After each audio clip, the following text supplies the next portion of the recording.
கர்த்தருடைய பரிசுத்த நாமத்துக்கு மகிமை உண்டாவதாக. Glory be to the holy name of the Lord.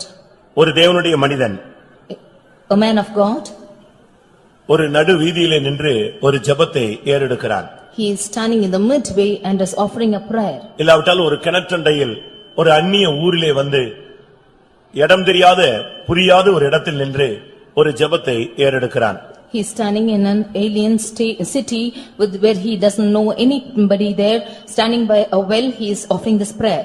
அவனுக்குள்ளே ஒரு போராட்டம் இருந்து கொண்டே இருந்தது. He had a trouble within himself. நாம் சரியான பாதையில் வந்திருக்கிறோமா? Have we come in the right path? நாம் சரியான விதத்திலே நாம் சரியான இடத்தில் வந்து சேர்ந்திருக்கிறோமா? Have we come in the right way and have joined the right place? நம்முடைய பிரயாணம் சரிதானா? Is our journey well? இது தேவனுடைய திட்டத்தின்படி அமைந்திருக்கிறதா? Is this according to the plan of God? நாம் எடுத்ததான முயற்சி சரிதானா? Is the effort which we have taken right? இது சித்தி பெறுமா என்ற ஒரு கேள்வி அவனுக்குள்ளே இருந்து கொண்டே இருந்தது. He had a question within himself whether it will prosper. ஆனபடியால்தான் அவன் அந்த கேள்வியை ஆண்டவருடைய சமூகத்திலே அவன் ஏறெடுக்கிறான். Therefore he is appealing this question in the presence of God. என் தேவனாகிய கர்த்தாவே, இன்று எனக்கு காரியத்தை நீர் சித்திக்க பண்ணி எனக்கு என் எஜமானுக்கு நீர் தயவு செய்து அருளும் என்று கேட்கிறான். He is telling, "O Lord my God, you give me a good speed this day and show kindness unto my master." நீர் எனக்கு காரியத்தை சித்திக்க பண்ண வேண்டும். You will have to make this thing come to pass. காரியத்தை எனக்கு success பண்ணி தர வேண்டும் என்று அவன் தேவனுடைய சமூகத்திலே மன்றாடுகிறான். He is asking God to success his plans. வாழ்க்கையிலே இன்றைக்கு காரியம் சித்திக்காமல் வாழ்க்கையிலே முட்டி மோதிக்கொண்டிருக்கிற ஒரு சூழ்நிலையை நாம் இன்றைக்கு பார்க்க முடியும். Many of them not succeeding in their plans, they are just dashing in their ways. That is what we see. வாழ்க்கை சக்சஸாக நடக்குமா முடியுமா என்கிற கேள்வி அநேகருக்கு இருக்கிறது. Many of them have the question if their life will succeed. இன்றைய message கர்த்தர் உன்னுடைய வாழ்க்கையை சக்சஸாக சித்தி பெற வைக்கிறார் என்று கர்த்தர் உன்னோடு இடைபட விரும்புகிறார். Today's message is the Lord is going to make your life into a success and prosper. அவன் எலியேசர் என்ற ஒரு தேவனுடைய மனிதன். He is the man of God called Eliezer. அவன் ஆபிரகாமுடைய வீட்டிலே ஒரு மிகப்பெரிய உத்தரவாதத்திலே இருந்த ஒரு மனிதன். He was in a great responsibility in the house of Abraham. ஒரு சூழ்நிலையிலே ஆபிரகாம் இவனையே தத்தெடுத்து தன்னுடைய மகனாக மாற்றி விடலாமா என்று எண்ணம் செய்து கொண்ட ஒரு மனிதன். At one situation, even Abraham had a thought whether he could adopt him as his own son. ஆபிரகாமுடைய வீட்டிலே அவன் ஒரு காரியக்காரனாக இருந்தான். He was the servant in the house of Abraham. அவன் ஒரு உண்மையுள்ள மனிதனாய் காணப்பட்டான். He was truthful. அவனுக்குள்ளே பலவிதமான இயக்கங்கள் இருந்தது. ஒரு பெரிய ஒரு ஊழியத்தின் பொறுப்போடு அவன் பயணத்தை தொடங்கி இருந்தான். He had a lot of things within him and with a great spirit of ministry he walked. ஏனென்றால் ஆபிரகாமோடு அவனுக்கு ஒரு உடன்படிக்கை இருந்தது. Because he made a covenant with Abraham. அந்த உடன்படிக்கைக்காக அவன் சத்தியம் பண்ணி கொடுத்திருந்தான். For that covenant he made a promise. அந்த சத்தியம் சரியான விதத்தில் நிறைவேறுமா? சொன்ன காரியத்தை நாம் செய்ய முடியுமா? நமக்கு இது சக்சஸ் ஆகுமா என்கிற கேள்வி மட்டும் அவனுக்குள்ளே போராடிக்கொண்டே இருந்தது. He had the struggle within him, if this promise which he had made will come to pass, if this covenant which he had made will be prospering. அநேக வேலைக்காரர்களை அழைத்துக் கொண்டான். He called many servants with him. அநேக பணம் நகைகளை எடுத்துக்கொண்டான். He took many money and jewels. அநேக ஒட்டகங்களை அழைத்து விட்டான். He took with many camels. இப்படி பல விதங்களிலே அவன் தன்னுடைய பயணத்தை தொடங்கி இருந்தான். Like this he began his journey. இப்பொழுது பயணம் புறப்பட்டு எத்தனையோ நூற்றுக்கணக்கான கிலோமீட்டர்கள் தாண்டி ஒரு குறிக்கப்பட்ட இடத்துக்கு வந்த பின்பு இப்பொழுதும் அவனுக்குள்ள அந்த கேள்வி, காரியம் சித்திக்க பண்ணுவாரா? He started his journey and he is afar of hundreds of kilometers and now he is having a question if the Lord will make his thing to prosper. இப்பொழுது ஒரு பகுதியிலே தாகமாக இருக்கிறது. Now on one hand he is very thirsty. இப்பொழுது ஒரு ஊருக்குள்ளே வந்து விட்டாகிவிட்டது. Now he is come into a city. இதோடு நமக்கு சக்சஸ் ஆகுமா இல்ல இன்னும் நம்முடைய பயணம் போக வேண்டுமா? Will this succeed at this place or should we its journey? இன்னும் நான் ஒவ்வொரு ஊரா தெருவா நான் அலையணுமா? Or still should I go into many cities and streets like this? கடைசியாக ஆண்டவர்ட்ட சொல்றான், கர்த்தாவே எனக்கு எப்படியாவது காரியத்தை இன்றைக்கு நீர் சக்சஸ் பண்ணி தாரும் ஆண்டவரேன்னு கேட்டான். Finally he asked the Lord to somehow succeed this thing that day. நீர் எனக்கு காரியத்தை சித்திக்க பண்ண வேண்டும் என்று ஆண்டவருடைய சமூகத்திலே அவன் மன்றாட ஆரம்பித்தான். He prayed unto the Lord to succeed his work that day. அது அவனுடைய எஜமானுடைய மகனுடைய விவாக காரியமாக இருந்தது. That was the problem of wedding about his master's son. அவன் பார்த்து அந்த குடும்பத்திலே பிறந்து வளர்ந்து வாலிபனாக 40 வயதாக மாறியிருந்த ஒரு மகனுக்கு விவாக காரியமாக அது காணப்பட்டது. It was the wedding for the son which was grown up until 40 years in his own sight. ஒரு வாக்குத்தத்த சந்ததிக்கு ஒரு மனைவியை ஆயத்தப்படுத்தும்படியாக இவன் அங்கே பயணப்பட்டுக் கொண்டிருந்தான். He was journeying in order to prepare a wife for a promised generation. அவன் வரும்பொழுதே ஆபிரகாமிட்ட பல கேள்விகள் கேட்டு அந்த டவுட் எல்லாம் கிளியர் பண்ணிவிட்டு தான் அங்கே வந்திருந்தான். Even when he came, he asked many questions to Abraham and cleared his doubts. ஒருவேளை அந்த பெண் வராவிட்டால் நான் என்ன செய்வது? He asked, if that girl will not come with me, what shall I do? உம்முடைய மகனை எகிப்துக்கு அழைத்துக் கொண்டு போகலாமா? Can I call your son to Egypt? உடனே ஆபிரகாம் சொன்னான், அந்த வேலையை நீ பார்க்க கூடாது என்று சொல்லிவிட்டான். Then Abraham said, you should not do that work. இப்பொழுது இவனுக்கு ஒரே நம்பிக்கை தேவன் பேரில் மாத்திரமே இருந்தது. Now his only hope is on the Lord. அருமையானவர்களே, உங்களுடைய வாழ்க்கையிலே நீங்கள் பல காரியங்களிலே செயல்படுகிறீர்களே, இதுவரை உங்களுக்கு காரியம் சித்திக்க பண்ணப்பட்டிருக்கிறதா? Dear beloved, you are making many efforts in many things. Have anything succeeded in your life thus நீங்கள் far? எதிர்பார்த்தது உங்களுடைய வாழ்விலே நடந்திருக்கிறதா? What you have expected, has it come into your life? உங்களுடைய வாழ்க்கையிலே இன்னும் எத்தனை காரியங்கள் சக்சஸ் ஆகாமல் முட்டுக்கட்டையாக, தடையாக, போராட்டமாக, எதிர்ப்பாக, கலக்கமாக, முடியாத ஒரு தன்மையிலே தள்ளப்பட்டிருக்கிறது? How many things are found as a hindrances or as a confusion in your life without an end? நீங்களே யோசித்து பாருங்கள். You just think and see. ஒரு சிலருக்கு காரியங்கள் உடனே சக்சஸ் ஆகி விடுகிறது. For some of them, things are succeeding very immediately. அவன் தேவனை அறியாத மனிதனாக கூட இருக்கலாம். It may be because he was a person without knowing God. ஒரு அந்நியனாக கூட இருக்கலாம். He should be a stranger too. ஒரு விக்கிரக ஆராதனைக்காரனாக இருக்கலாம். He might be an idolater. ஒரு பாவியாக இருக்கலாம். He might be a sinner. ஒரு துன்மார்க்கனாக இருக்கலாம். He might be a wicked. நாம் எவ்வளவோ உண்மையாக இருக்கிறோம், உத்தமமாக இருக்கிறோம், உண்மையாக இருக்க வேண்டும் என்று வாஞ்சிக்கிறோம். ஆனால் நமக்கு காரியங்கள் வாய்க்கிறதில்லை, அவனுக்கு காரியம் வாய்க்கிறதே என்கிற ஒரு கேள்வி உங்களுக்குள் எழலாம். We might be a faithful and upright person, and you might have a question, though we are so much upright and faithful, things are not coming to pass, and what for him? அவனுக்கு இந்த உலகத்திலே எல்லாம் வாய்த்தாலும் பிரியமானவர்களே, அவன் பரலோகத்துக்கு போவது இல்லை. Although everything is succeeding in his life in this world, he is not going to heaven. நமக்கு சில காரியங்கள் வாய்க்கிறது, சில காரியங்கள் வாய்க்கிறதில்லை. இதுக்கு மத்தியிலே தேவன் நம்மோடு இடைபட விரும்புகிறார் என்பதை நாம் புரிந்து கொள்ள வேண்டியது அவசியம். Certain things are prospering in our life and certain things are not. In between this, God is wanting to intervene with us. இன்றைக்கும் கூட இந்த காலை வேளையிலே இந்த வார்த்தையை தேவன் ஏன் அனுப்புகிறார்? This morning, why is the Lord sending such a word this morning? இந்த கூட்டத்தில் கூட காரியம் சித்திக்க பண்ண வேண்டும் என்கிற வாஞ்சியோடு ஒரு சிலர் வந்திருக்கிறீர்கள். There are a few people in this meeting who really want their things to prosper. காரியம் சித்திப்பது எப்படி? How does things comes to prosper? ஏன் காரியம் சித்திக்கிறது இல்லை? Why is not things coming to இதை இந்த prosper? காலை வேளையிலே தேவ வேத வசனத்தின் வெளிச்சத்திலே நாம் சிந்திக்க போகிறோம். Let us meditate this on the light of the word of God. எப்படி செயல்பட்டால் காரியம் சக்சஸ் ஆகும்? What shall we do to succeed in thing? எதனால் காரியம் நமக்கு வாய்க்காமலே போய்விடுகிறது? Why are some matters not coming to prosper? தேவன் பட்சபாதம் உள்ளவரா? Is the Lord partial? தேவன் மாயமற்ற மாயமுள்ளவராய் கிரியை செய்கிறாரா? Is the Lord hypocritical? அப்படி அல்ல. He is not so. வேத வசனத்தின் அடிப்படையில் மாத்திரமே தேவன் நின்று கிரியை செய்கிறார். Only under the aspect of the word of God, God is working.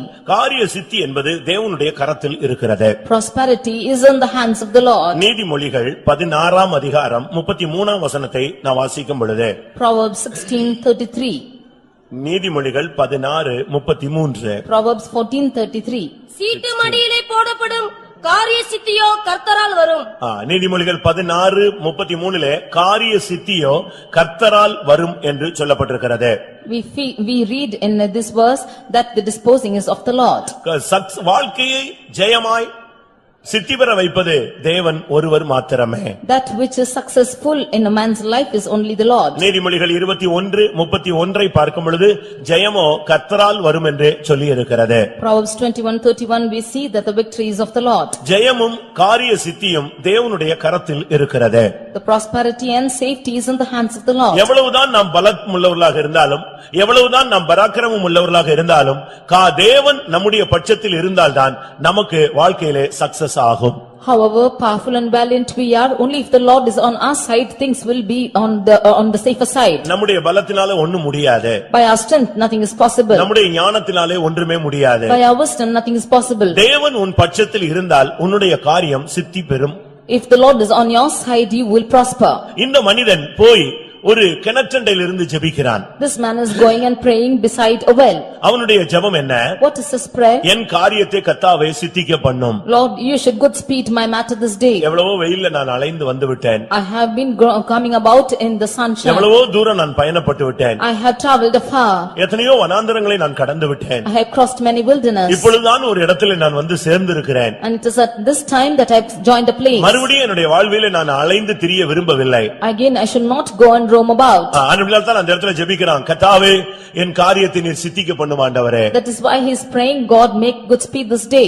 காரியம் சித்திக்க வேண்டும் என்று எத்தனை பேர் வாஞ்சையோடு தவிப்போடு கர்த்தருடைய சன்னிதானத்திலே வந்திருக்கிறீர்கள்? How many of you come with an earnest expectation that the Lord should make your things to prosper? பிரியமானவர்களே, வேத வசனத்தின் அடிப்படையிலே தேவன் எப்படி கிரியை செய்கிறார் என்பதை நாம் விளங்கிக் கொள்ள வேண்டியது அவசியம். Under the aspect of the word of God, how the Lord works is what we should understand. ஒரு சிலர் சொல்லுவாங்க, நான் இன்னைக்கு போறேன், இதுதான் ஆண்டவருக்கு லாஸ்ட் டைம், அவருக்கு சான்ஸ் கொடுக்கிறேன், இன்னைக்கு சரியாகல, இனிமேல் நான் இவர் பக்கம் வரவே மாட்டேன்னு சொல்லுவாங்க. Some of them will go and say like this, I am going today, this is the last chance for God, if nothing comes to prosper, I will never turn back again. நாம் தேவனிடத்தில் வரும்பொழுது ஒரு குழந்தையை போல வர வேண்டும், ஆனால் குழந்தையை போல அடம்பிடிக்கிறவளாய் வந்து விடக்கூடாது. We should come as a child to the presence of God, not be stubborn as a child. ஆண்டவருடைய சமூகத்திலே தேவன் சித்திக்க வைக்கக்கூடிய அளவிலே நம்முடைய வாழ்க்கையை நாம் அமைக்க வேண்டியது அவசியம். We should put our lives in the state that the Lord might prosper our works. கிறிஸ்தவ வாழ்க்கை என்பது ஒரு லாட்டரி சீட்டு அடிப்பது போன்ற அல்ல.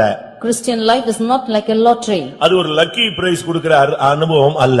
It's not like a lucky prize. அது வாழ்க்கையிலே அனுபவத்தில் உண்டாகிற ஒரு தன்மை. It's things which is happening in the practice of life. தேவன் உன்னை நேசிக்கும் பொழுது, தேவன் உன்மேல் அன்பு கூரும் பொழுது, அவர் உனக்கு காரியங்களை சித்திக்க பண்ணுகிறார். When the Lord loves you, he will make your things to prosper. அவன் ஒரு தவிப்போடு ஜெபித்தான். அந்த மனுஷனுடைய ஜெபத்தை கர்த்தர் அன்றைக்கு கேட்டார். He was praying with a great earnestness and the Lord heard his prayer that day. இன்றைக்கும் கூட காரியம் சித்திக்கப்பட வேண்டும் என்று ஒரு தவிப்போடு வந்திருக்கிறவர்களுக்கு கர்த்தர் காரியத்தை சித்திக்க பண்ணுவாராக. Whoever has come this day with an earnest longing that things should come to pass, the Lord will make it to pass. வேத வசனத்தின் அடிப்படையிலே காரியங்கள் எப்படி சித்திக்கப்பட்டிருக்கிறது? On the basis of the word of God, how have things come to pass? Success என்பது, வாய்ப்புகள் என்பது நமக்கு அநேக விசை நம்முடைய கதவை தட்டுகிறது. Success is always coming and knocking our doors. ஆனால் நாம் தான் அந்த கதவை திறப்பதில்லை. But it is we who are not opening it.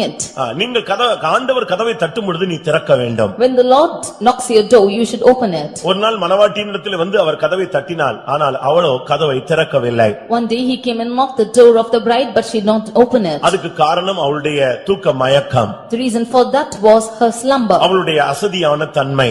It was her slackfulness. பிரியமானவர்களே, நான் ஒன்றை உங்களுக்கு முன்பாக சொல்ல விரும்புகிறேன். I want to tell you one thing today. ஒவ்வொரு மனிதனுக்கும் கர்த்தர் வாய்ப்புகளை கொடுக்கிறார். The Lord gives many opportunities to many of you. அவன் பாவியாக இருக்கலாம். He might be a sinner. அவன் ஒரு துன்மார்க்கனாய் இருக்கலாம். He might be wicked. மிக கொடூரமான ஒரு தன்மை உள்ளவனாக இருக்கலாம். He might be a harsh person. அதே நேரத்தில் ஒரு மனிதன் ஒரு பரதேசியாக இருக்கலாம். Like a man can be also a poor person. ஒண்ணுமில்லாத ஒரு தன்மை உள்ளவனாக இருக்கலாம். He might be found with nothing. இன்னொரு பகுதியில் ஒரு பரிசுத்தவானாக இருக்கலாம். On another aspect, he might be a holy person. தெய்வீகம் உள்ளவனாக இருக்கலாம். He might be a godly person. எல்லாரும் தேவனுடைய பிள்ளைகள் தான். All are God's children. அதனால தான் நல்லோர் மேலும் தீயோர் மேலும் அவர் மலையை வர்ஷிக்க பண்ணுகிறார் என்று சொல்லி இருக்கிறது. That is why he causeth rain to come upon the good and the bad. மதங்கள் மனிதனை பிரித்திருந்தாலும் தேவன் மனிதனை பிரித்து பார்ப்பது இல்லை. Although religion has separated man, God does not separate man. அதனால தான் எல்லா மனிதனுக்கும் முன்னேறி செல்ல, செழிப்பாக வாழ, ஆசீர்வாதமாக இருக்க வாய்ப்புகளை தருகிறார். அவன் பாவியாக இருந்தா கூட அந்த வாய்ப்பை அவன் கேட்ச் பண்ணிட்டானா அவன் வாழ்க்கையில எங்கேயோ ஏறி போய் விடுகிறான். That is why God makes an opportunity and that he might cross through the path even if he is a sinner. ஆனால் அதே நேரத்தில் ஒரு பெரிய பரிசுத்தவானாக இருந்து அவனுக்கு ஒரு வாய்ப்பை கொடுத்து அவன் அதை நழுவ விட்டால் அவன் பரிசுத்தவானாக இருப்பான், ஆனால் தரித்திரனாகவே இருப்பான். At the same time, even for a saint, if that opportunity is given and if he misses it, he will be a poor. அந்த வாய்ப்பை அந்த பரிசுத்தவான் பயன்படுத்தாத பட்சத்தில் அவன் பரிசுத்தவானாக இருப்பான். ஆனால் உலக பிரகாரமாக பார்த்தால் ஒன்றுமில்லாத ஒரு பாப்பராகவே சுத்தி கொண்டிருக்க வேண்டும். If that saint is given that opportunity and if he misses it, he will be only a pauper in this world. உன்னுடைய காரியத்தை கர்த்தர் இன்றைக்கு சித்தி பெறப்படும்படியாக உன்னோடு அவர் பேச விரும்புகிறார். The Lord is speaking to you that he might make your things to come to prosper. காரிய சித்தியோ கர்த்தரால் வரும்.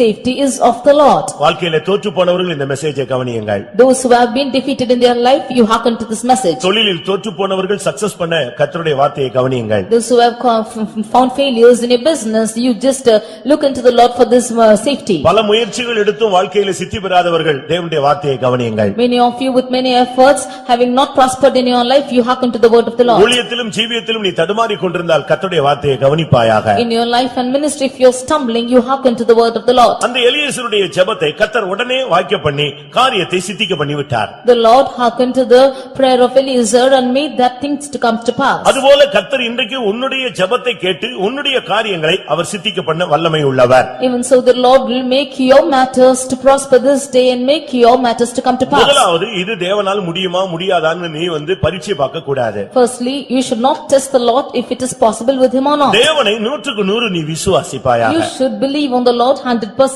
அப்படி நீ விசுவாசிக்கும் பொழுது அவர் தம்மை தேடுகிறவர்களுக்கு பலன் அளிக்கிறவர், அவர் உண்டு என்றும் அவர் தம்மை தேடுகிறவர்களுக்கு பலன் அளிக்கிறவர் என்றும் அவன் விசுவாசிக்க வேண்டும். He should believe that he is and he is a rewarder of him who seeks for him. பிரியமானவர்களே, இன்றைக்கும் கூட கர்த்தர் எத்தனையோ காரியங்களை நமக்கு சக்சஸ் பண்ணி கொண்டே வருகிறார். Even now the Lord has been doing many things successful for us. ஒரு இடத்துல உங்களுக்கு காரியம் சக்சஸ் ஆகலன்னா தேவன் அதிலே ஏதோ ஒரு விதத்துல உன்னோடு இடைபட விரும்புகிறார் என்பதை நீ புரிந்து கொண்டு நீ சரிப்படுத்தி நீ அந்த ஸ்தானத்தில் நின்றால் உனக்கு அந்த காரியத்தை கர்த்தர் உடனே சக்சஸ் பண்ணி தருவார். If something is not succeeding in your life, then you should rectify yourself and understand the plan of the Lord and stand in that position. The Lord will succeed your ways. சித்தி பெறுவதற்கு 3 காரியங்களை நான் உங்களுக்கு வைக்கிறேன். I place before you 3 things to prosper. சித்தி பெறாததற்கும் சில காரியங்கள் உண்டு என்பதை நீங்கள் விளங்கிக் கொள்ள வேண்டியது அவசியம். You should understand there are certain reasons for not prospering. 2ஆம் நாளாகமத்திலே 20ஆம் அதிகாரத்தை நாம் பார்க்கும் பொழுது Second Chronicles chapter 20. அங்கே ஒரு யுத்த களத்திலே தேவனுடைய பிள்ளைகள் நிற்கிற ஒரு சூழ்நிலையை பார்க்கலாம். We see that the people of God are found in a warfare. வாழ்க்கை என்பதே ஒரு யுத்த களம்தான். Life is a battle. எந்த நேரத்திலே எந்த யுத்தம் எங்கிருந்து யார் மூலமாய் வரும் என்று நமக்கு தெரியாது. We do not know when and where the battle proceeds from. ஒவ்வொரு நாளும் நாம் யுத்த களங்களில் போய்தான் வாழ்க்கையை கடந்து வருகிறோம். Every day we go through the battlefield in our lives. ஒரு மனிதனுக்கு ஒரு நாள் வாழ்க்கை என்பது ஒரு பெரிய போராட்ட களமாக அமைந்து விடுகிறது. For a man, the day's life is a great battle. யோசபாத் என்கிற ஒரு ராஜாவின் காலத்திலே திடீரென்று 3 விதமான கூட்டத்தார் அவனுக்கு விரோதமாய் எழும்பி வந்து விட்டார்கள். King Jehoshaphat was there and 3 groups of people rose against him suddenly. ஒரு தேசத்துக்கு விரோதமாய் 3 சக்திகள் எழும்பினது. Against one nation 3 powers just came against them. இதுதான் இன்றைக்கு உள்ள ஒரு சூழ்நிலை. This is the situation today. ஒரு மனிதன் முன்னேறி செல்ல முடியாதபடி அவனுக்கு மும்முனை தாக்குதல்கள் இன்றைக்கு பூமியிலே காணப்படுகிறது. For a man of God not to go ahead in his life, there are 3 attacks in this world. இவைகளுக்கு மத்தியிலே அவன் எப்படி ஒரு சக்சஸ்ஃபுல் லைஃபை வாழ முடியும்? In the midst of this, how can he live a successful life? எப்படி அவனால் காரியங்களை சித்திக்கு பெற பண்ண முடியும்? How can things come to prosper? ஒரு மனிதனை ஒரு சக்தி எதிர்த்தால் அவன் ஒன்றைக்கு ஒன்று அவன் எதிர்த்து நின்று போராடலாம். If one power is fighting against a man, then he can fight against it. ஒரே நேரத்திலே அவனுக்கு 3 சக்திகள் எதிர்த்து நின்றார்கள். If at the same time, one time 3 powers rose against him. ஒன்று மோவாபின் வல்லமை, One is the power of Moab, மற்றொன்று அம்மோனின் வல்லமை, and the other is the power of Ammon, மூன்றாவது சேயீர் மலை தேசத்தார். and thirdly the children of Mount Seir. இந்த 3 கூட்டமும் ஒரே நேரத்திலே யோசபாத்துக்கு எதிராக வந்து நின்று விட்டது. All these 3 groups came and stood against Jehoshaphat. இங்கே யோசபாத் என்று சொன்னால் கர்த்தர் தீர்மானிக்கிறார் என்று அர்த்தம். Jehoshaphat means the Lord determines. உன் வாழ்வின் முடிவை தீர்மானிக்கிறவர், உன் வாழ்வின் முன்னேற்றத்தை தீர்மானிக்கிறவர், உன் வாழ்வின் சக்சஸை தீர்மானிக்கிறவர் தேவனாக இருக்கட்டும். One who is determining the end of your life, one who is determining the success of your life should be your God தயவு alone. செய்து உன்னுடைய வாழ்வின் தெரிந்து கொள்ளுதலை நீ எடுக்காதே, உன்னுடைய வாழ்விலே செலக்ஷன் பண்ணுகிறவர் தேவனாய் இருக்கட்டும். You do not choose the path of selection, may the selection be of the Lord. உனக்கு இன்னது தேவை என்று அவர் அறிந்திருக்கிறார். For he knows what you need. நீ இதை தெரிந்து கொண்டு இதை எனக்கு தாரும் என்று கேட்கிறதை விட தேவனே நீர் தெரிந்து கொண்டு எனக்கு தருவது நல்லது என்று நீ காத்திருந்தால் உனக்கு காரியங்களை வாய்க்க பண்ண முடியும். More than you choosing a certain thing and asking the Lord for it, if the Lord should choose certain things for you, it will be prosper in your life. இந்த 3 சக்திகளும் அவனுக்கு விரோதமாக எழும்பி நின்றது. These 3 powers rose against him. அவன் உபவாசித்தான், He fasted தேவனை நோக்கி கூப்பிட்டான், and cried to the Lord. எனக்கு பலன் இல்லை என்று கர்த்தரை நோக்கி அறிக்கையிட்டான். He confessed that he has no power. என்ன செய்ய வேண்டும் என்று எனக்கு தெரியவில்லை என்று சொன்னான். And he said, I do not know what to do. 2ஆம் நாளாகமம் 20ஆம் அதிகாரம் 12ஆம் வசனத்தை ஒரு விசை வாசிக்கலாமே. 2 Chronicles 20 verse 12. எங்கள் தேவனே, அவர்களை நீர் நியாயம் தீர்க்க மாட்டீரோ? எங்களுக்கு விரோதமாக வந்த இந்த ஏராளமான கூட்டத்திற்கு முன்பாக நிற்க எங்களுக்கு பலன் இல்லை.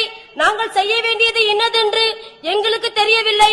ஆகையால் எங்கள் கண்கள் உம்மையை நோக்கிக் கொண்டிருக்கிறது என்றான். பாத்தீங்களா, அவனுடைய தனிப்பட்ட உண்மையான ஒரு ராஜா அவனுடைய அறிக்கையை நீங்கள் பாருங்கள். We see the true confession of a personal king. அவன் சொல்றான், எனக்கு நிக்கிறதுக்கு பலன் இல்லை. I have no strength to stand. எனக்கு என்ன செய்ய வேண்டும் என்று எனக்கு தெரியவும் இல்லை. I do not know what to do. பாருங்க, ஒரு ராஜா வந்து தெளிவான அறிக்கையை கர்த்தருடைய சமூகத்தில் சொல்றான். என்னால ஒண்ணும் முடியல சுவாமி, எனக்கு என்ன செய்யணும்னு தெரியல, நான் உம்மையே பார்த்து கொண்டிருக்கிறேன் என்று ஆண்டவரிடத்தில் பேசினான். A king is clearly confessing before God and saying that we have no might to stand against this and know not what to do, and our eyes are upon thee. இந்த ஒரு மனிதனுக்கு விரோதமான மூன்று சக்திகள் எது? What are the three powers against man? ஒன்று உலக ஆடம்பரங்கள், உலக ஆசைகள், உலக இச்சைகள், உலகத்தின் போராட்டங்கள். One is the fashions of the world, the lusts of the world and the troubles of the world. உலகத்தின் கவலைகள், The cares of the world. உலகத்தினுடைய போராட்டங்கள், The struggles of the world. பிரியமானவர்களே, இன்றைக்கு உலகம் என்பது நம்ம ஒரு தனி மனிதனோடு போராடிக்கொண்டே இருக்கிறது. Today the world is striving with a single man. நாம் போய் கொண்டிருக்கிற கவர்ச்சிகரமான உலகம் ஒரு மனிதனை இழுத்து அவனை அழிவுக்கு நேராக இழுக்கும்படியாக முயற்சி செய்கிறது. The attracting world is attracting the man towards him and going to destruction. இரண்டாவது சத்துரு என்ன? What is the second enemy? உன்னுடைய சரீரமே உனக்கு ஒரு சத்துரு.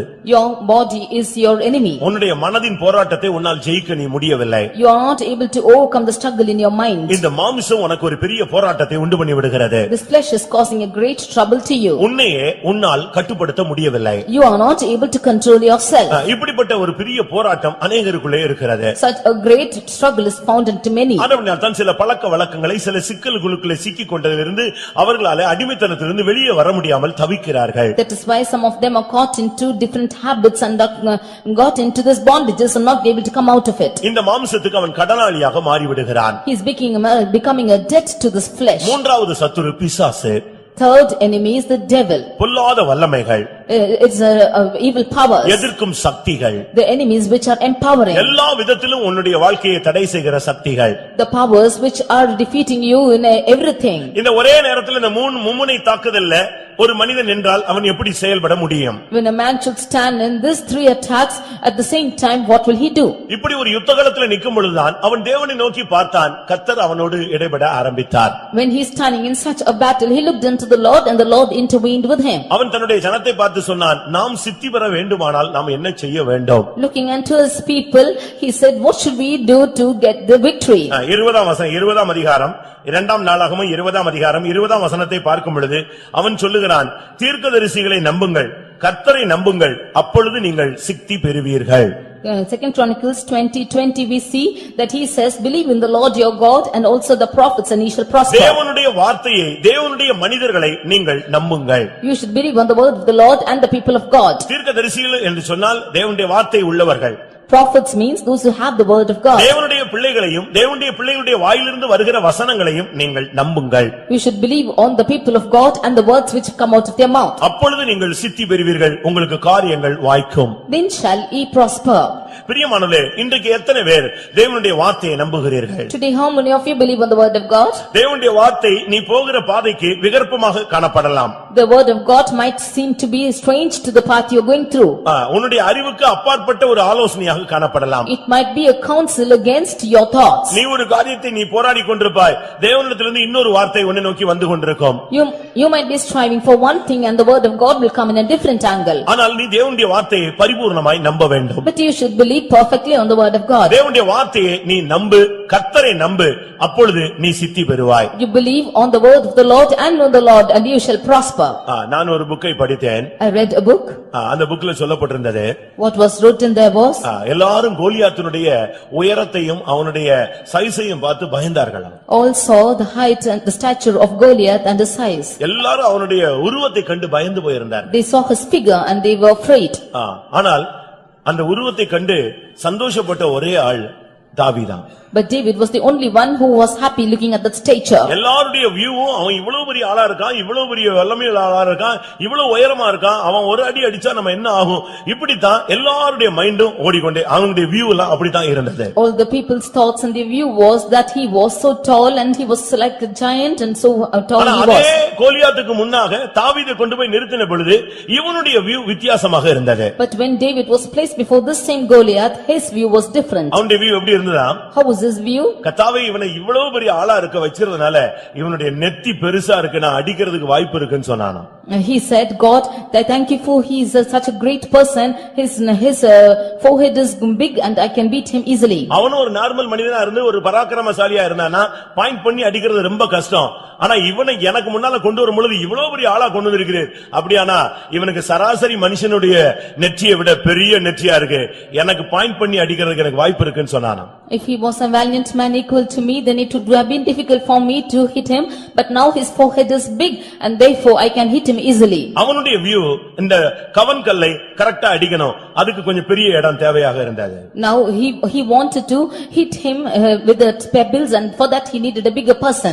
அதனால அவன் இந்த பெரிய உருவத்தை தனக்கு சாதகமாகவே எண்ணினானே தவிர அவன் பாதகமாக எண்ணவே இல்லை. He took this great figure on his part, it was on his portion and he was not defeated by that him but யுத்த களத்துல நின்று ஒரு ராஜா சொல்றான், நீங்க இப்படி போய் சண்டை போடுங்க, இப்படி போய் தாக்குங்க, அப்படிலாம் அவன் சொல்லவே இல்லை. அவன் சொன்னா தீர்க்கதரிசிகளை நம்புங்கள், கர்த்தரை நம்புங்கள், அப்பொழுது நீங்கள் சித்தி பெறுவீர்கள். Standing in the battlefield, the king is not asking him to fight like this and that, he only said believe on the Lord your God and believe his prophets and he shall prosper. ஏன் அப்படி சொன்னான் தெரியுமா? Why did he say so? கர்த்தர் அதுக்கு முன்னால வந்து இந்த ராஜாட்ட சொல்லிட்டாரு, இந்த யுத்தம் உங்களுடையது இல்ல, இந்த யுத்தம் யாருடையது, என்னுடையது, யுத்தம் பண்ணுகிறவர் நீங்கள் அல்ல, நான் தான் யுத்தம் பண்ண போறேன்னு சொல்லிட்டாரு. Before this the Lord himself came and said that this battle is mine and you are not going to fight this battle, for I will fight your battle. 17 16 17 அந்த வசனங்களை நீங்கள் அதை பார்க்க முடியும். In 16 17 and 18 we can see அதனால these அவருக்கு verses. நன்றாக தெரிந்து விட்டது, கர்த்தருடைய வார்த்தையில வல்லமை இருக்கு, நிச்சயமா கிரியை செய்ய போகிறார், கர்த்தரை நம்பினால் நமக்கு இந்த காரியம் சக்சஸ் ஆகும். And he knew that he definitely the Lord is true in his promise and if he believe in God definitely our things will prosper. சூழ்நிலையை மாற்றுகிறது தேவனுடைய கரத்தில் இருக்கிறது. It is in the hands of the Lord to change your situations. சூழ்நிலையை தேவனால மாற்ற முடியும். The Lord can change situations. ஒரு நாள் ஒரு சகோதரியுடைய புருஷன் ரட்சிக்கப்படாதவர், அவர் ஒரு மெடிக்கல் செக்கப்புக்கு போக வேண்டியிருந்தது. One day a sister's husband who was not saved had to go for a medical checkup. இவங்க நல்ல விசுவாசி. She was a good believer. But அவன் ஒரு பெரிய குடிகாரன். But he was a big drunkard. ஆனால் வியாதியஸ்தனாக இருந்தான். But he was sick. இப்ப மெடிக்கல் செக்கப்ல ஃபிட்னஸ் கொடுத்தாதான் அவர் வேலைக்கு போக முடியும், இல்லாவிட்டா சம்பளம் இல்லாம வீட்ல கிடக்கணும்.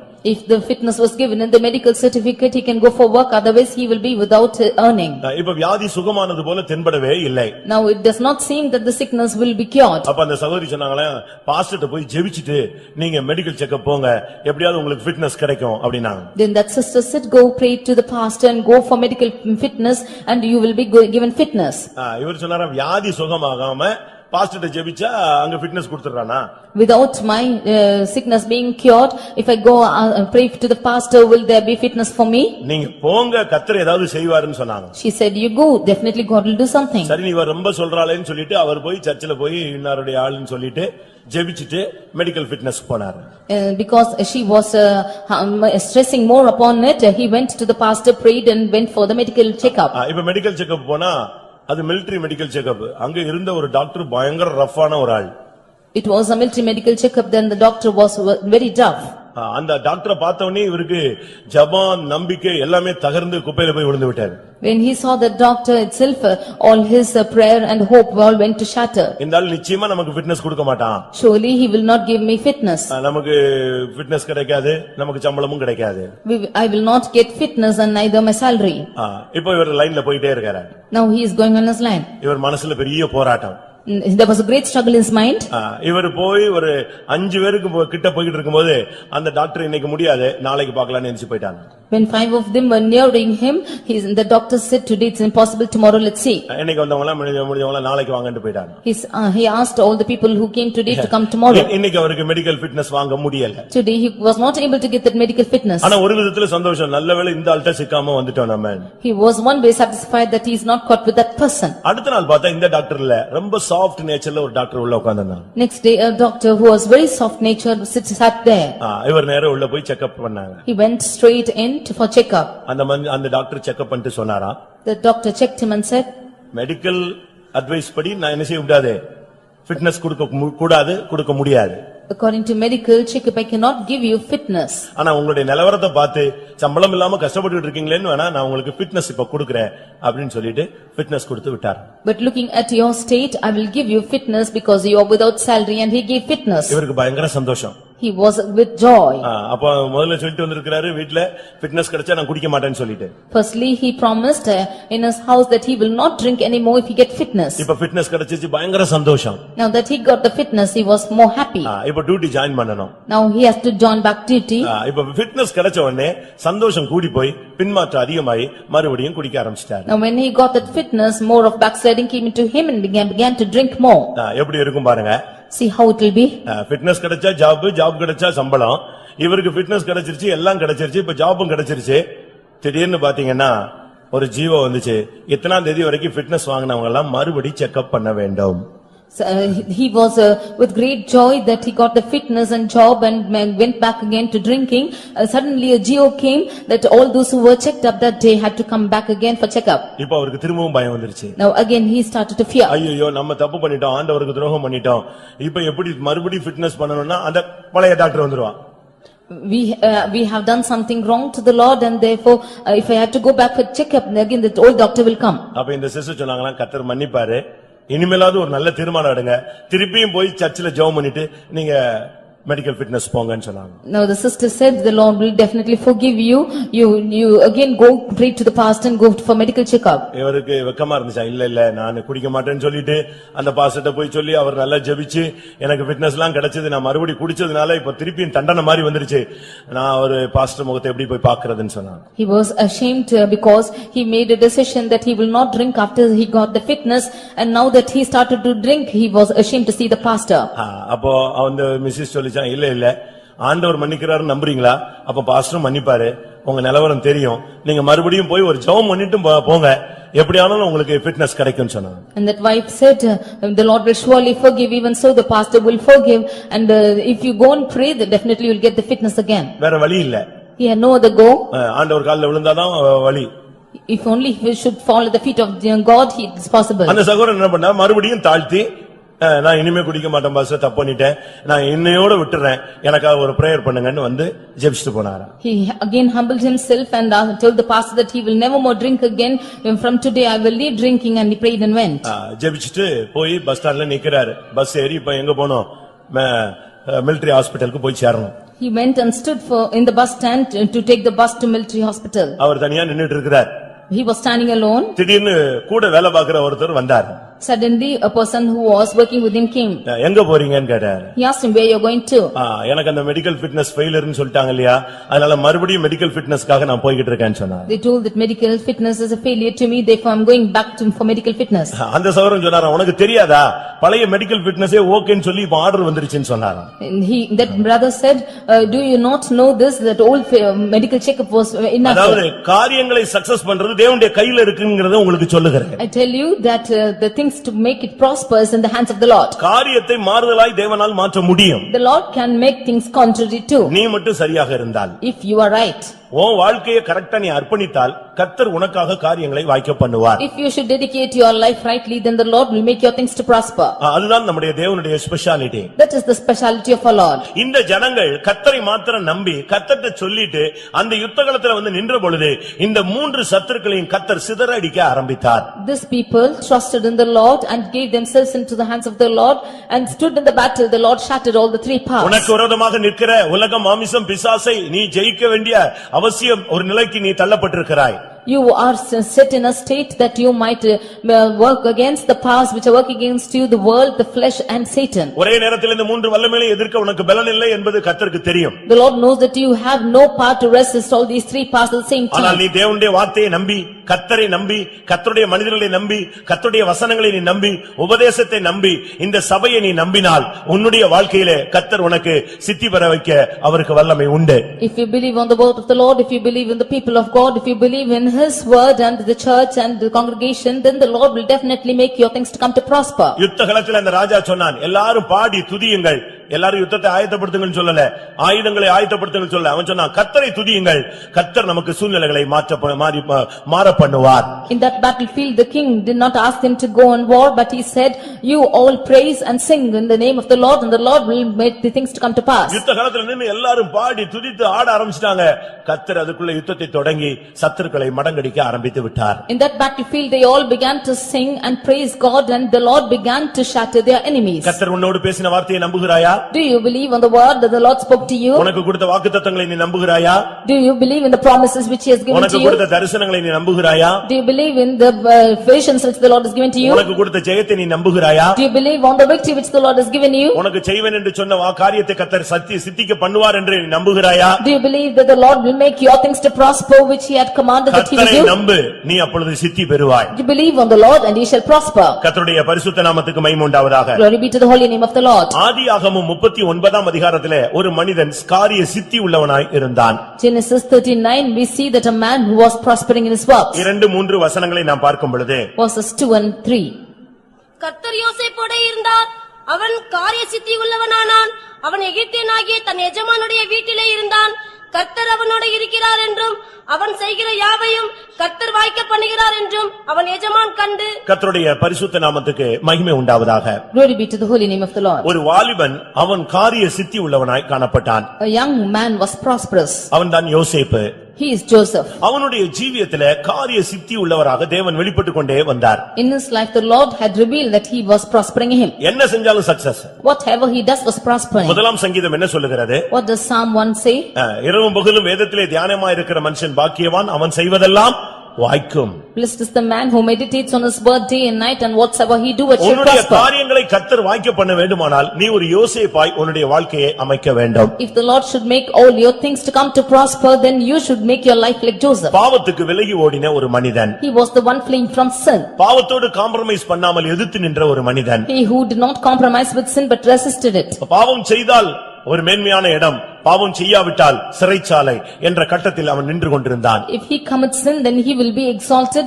If he does not commit sin, then he will be into prison. பாவம் செய்து நன்மை அனுபவிப்பதை காட்டிலும் பாவம் செய்யாமல் நான் சிறை கைதியாக மாற விரும்புகிறேன் என்று தன்னை விட்டுக் கொடுத்தார்.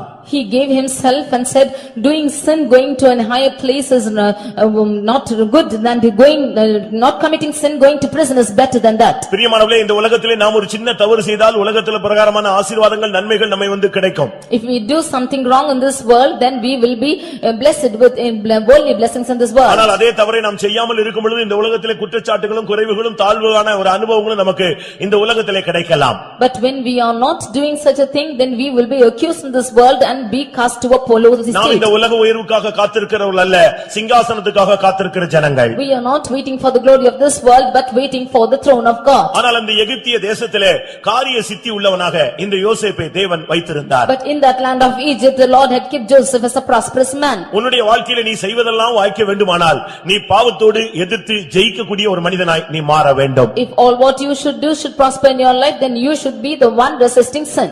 கிறிஸ்தவ வாழ்க்கை என்பது ஒரு பலி செலுத்தக்கூடிய வாழ்க்கை. Christian life is a life of sacrifice. ஏதாவது நீ ஒரு பலியை செலுத்தினால்தான் உனக்கு பிரதிபலன் கிடைக்க வாய்ப்பு உண்டு. Only if you should offer a sacrifice, then you will have a reward. இயேசு தன்னுடைய இரத்தத்தை சிந்தி பலி செலுத்திதான் இந்த சபையை நம்முடைய ஜனத்தை மீட்டுக் கொண்டார். Jesus shed his blood as sacrifice and earned this church. இந்த யோசேப்பு சக்சஸ் உள்ள ஒரு வாழ்க்கை வாழ்ந்ததுக்கு காரணம் அவனுடைய வாழ்க்கையில வெளியரங்கமாக பார்க்கும் பொழுது உயர்வு இல்லாவிட்டாலும் தேவன் அவனை உயர்த்த வேண்டிய நேரத்திலே உயர்த்தினார். The reason for the success of Joseph was, although he did not see a victory in his life practically, the Lord at the right time rose him up. அந்த போத்திபாருடைய வீட்ல அவன் என்ன செஞ்சானோ அது சக்சஸ் ஆயிட்டே இருக்கும். Whatever he did in the house of Potiphar was a success. நீங்கள் உங்களுடைய வாழ்க்கையில அப்படிப்பட்ட ஒரு அனுபவத்தை வாஞ்சிக்கிறீர்களா? Do you desire such a life in you? சத்துருக்கள் மத்தியிலே நீங்கள் காரியங்களை வாய்க்க பண்ண விரும்புகிறீர்களா? In the midst of your enemies, do you want things to prosper? புறஜாதிகள் மத்தியிலே நீங்கள் காரிய சித்தி உள்ளவர்களாய் காண வாஞ்சிக்கிறீர்களா? In the midst of Gentiles, do you want to be prosperous? அதுக்கு காரணம் அவன் தேவனுடைய ஆவி உள்ள ஒரு மனிதன். The reason for that was he was having the spirit of the Lord. கர்த்தர் அவனை அதிகமாய் நேசித்தார். And the Lord loved him more.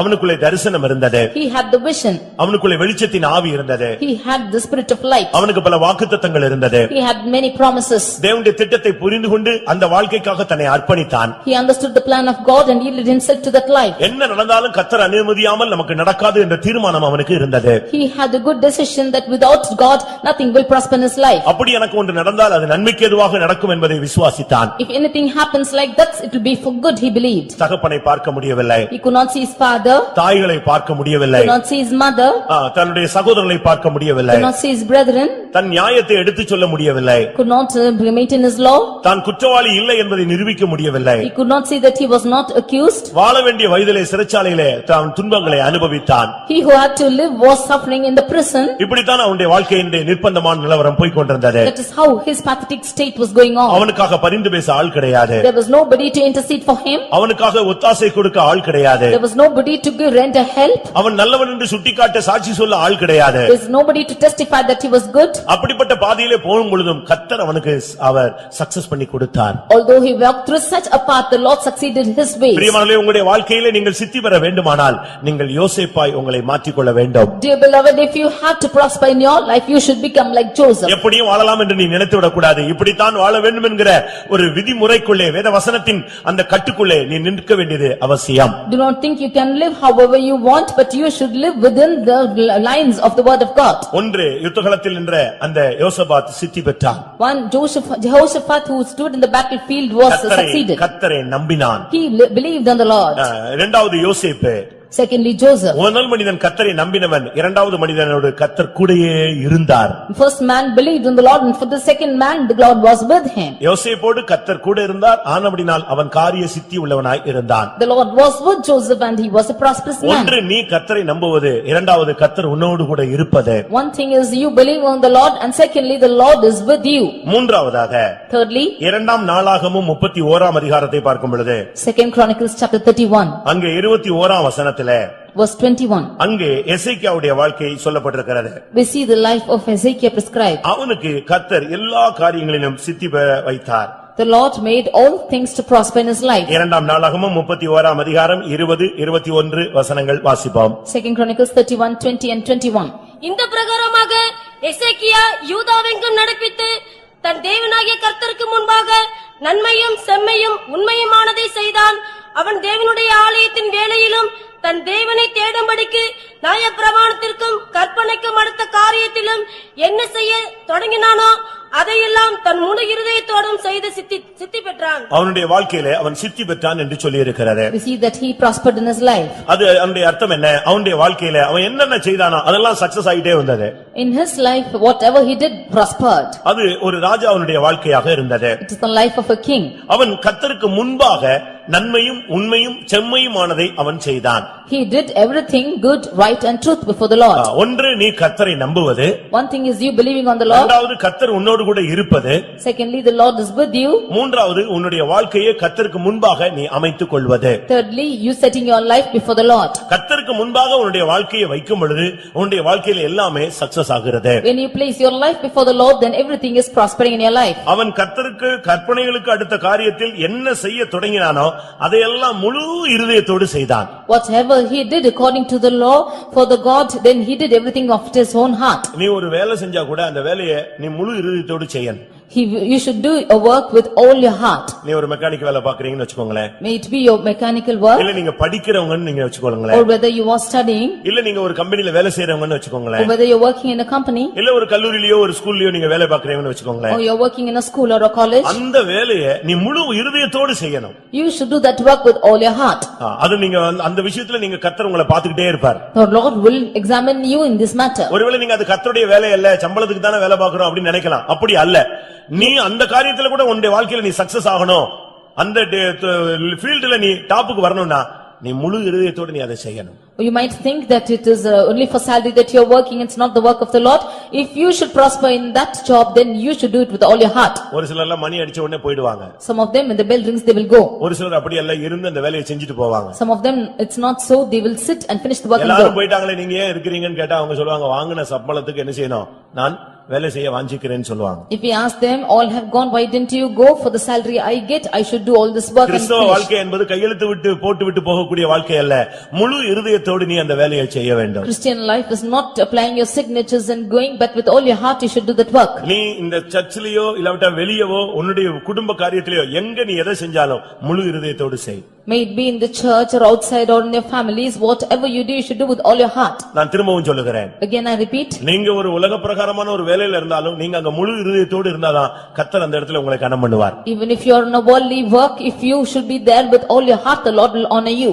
நீங்கள் ஒரு ஊழியம் செய்தாலும் அது முழு இருதயத்தோடு நீங்க செய்யணும். Even if it's a ministry, you should do with all your heart. சுவிசேஷம் சொல்றது கூட நீங்க முழு இருதயத்தோடு சொல்லி பாருங்க, ஆத்துமா ரட்சிக்கப்படும். Even if you should declare the gospel with all your heart, that soul will be saved. இந்த பாய் எடுக்கிற ஊழியத்தை கூட நீங்க முழு இருதயத்தோடு எடுத்து பாருங்க, கர்த்தர் உங்களுடைய வாழ்க்கையை சக்சஸ் பண்ணி தருவார். Even if you should just spread the mats with all your heart, the Lord will prosper your plans. எதை செய்தாலும் நீங்கள் மனுஷருக்கென்றல்ல கர்த்தருக்கென்றே செய்யுங்கள் என்று பவுல் பேசுகிறார். Whatever you should do, you should not do it for man but for the Lord. புசித்தாலும் குடித்தாலும் அதை தேவனுடைய நாம மகிமைக்காக செய்யுங்கள் என்று பவுல் பேசுகிறார். St. Paul says, even eating and drinking, you do it for the glory of the Lord. இங்கே அவனை குறித்து சொல்லி இருக்கிறது, தன்னுடைய ஆலயத்தின் காரியத்திலே எதை செய்ய தொடங்கினானோ அதை முழு இருதயத்தோடு செய்தான்.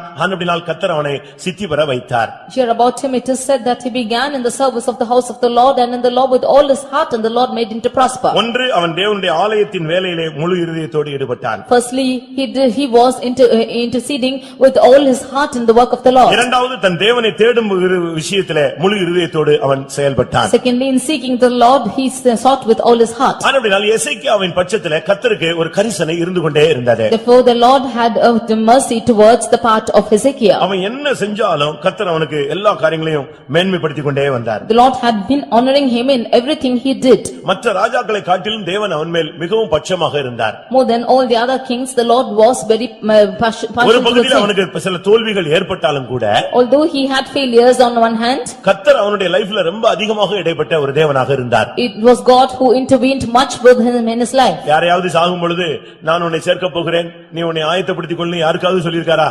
Has he told to anyone that you are going to die, you prepare yourself?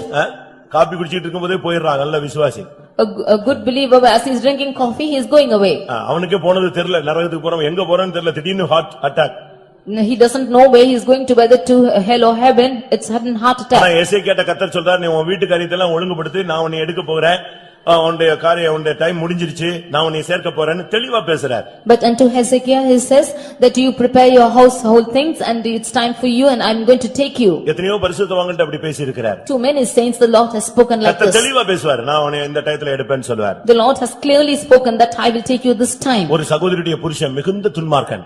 One sister's brother was a wicked person. பயங்கர குடிகாரன். He was a terrible drunkard. ரொம்ப விபச்சாரக்காரன். He was a fornicator. அந்த சகோதரிய வாழ்க்கையில ரொம்ப துக்கப்படுத்திட்டான். He grieved that sister a lot in his life. கடைசில AIDS நோயினால் பாதிக்கப்பட்டு விட்டார். Finally he was affected by AIDS. அப்போ ஆண்டவர்ட்ட இந்த சகோதரி கேட்டாங்க, கர்த்தாவே இவரை ரட்சிக்க மாட்டீரான்னு. Then finally that sister asked the Lord, will you not save him? அப்ப அவர் சொன்னாராம், அவன் உன்னைய பண்ண கொடுமைக்கு அவனுக்கு நியாயத்தீர்ப்பை நான் வைத்திருக்கிறேன். Then the Lord said, for the wickedness that he has done to you, I have kept judgment for him. அவனுடைய நேரம் முடிந்து விட்டதுன்னு His சொன்னார். time is over. இவங்க அழுதாங்களாம். She cried.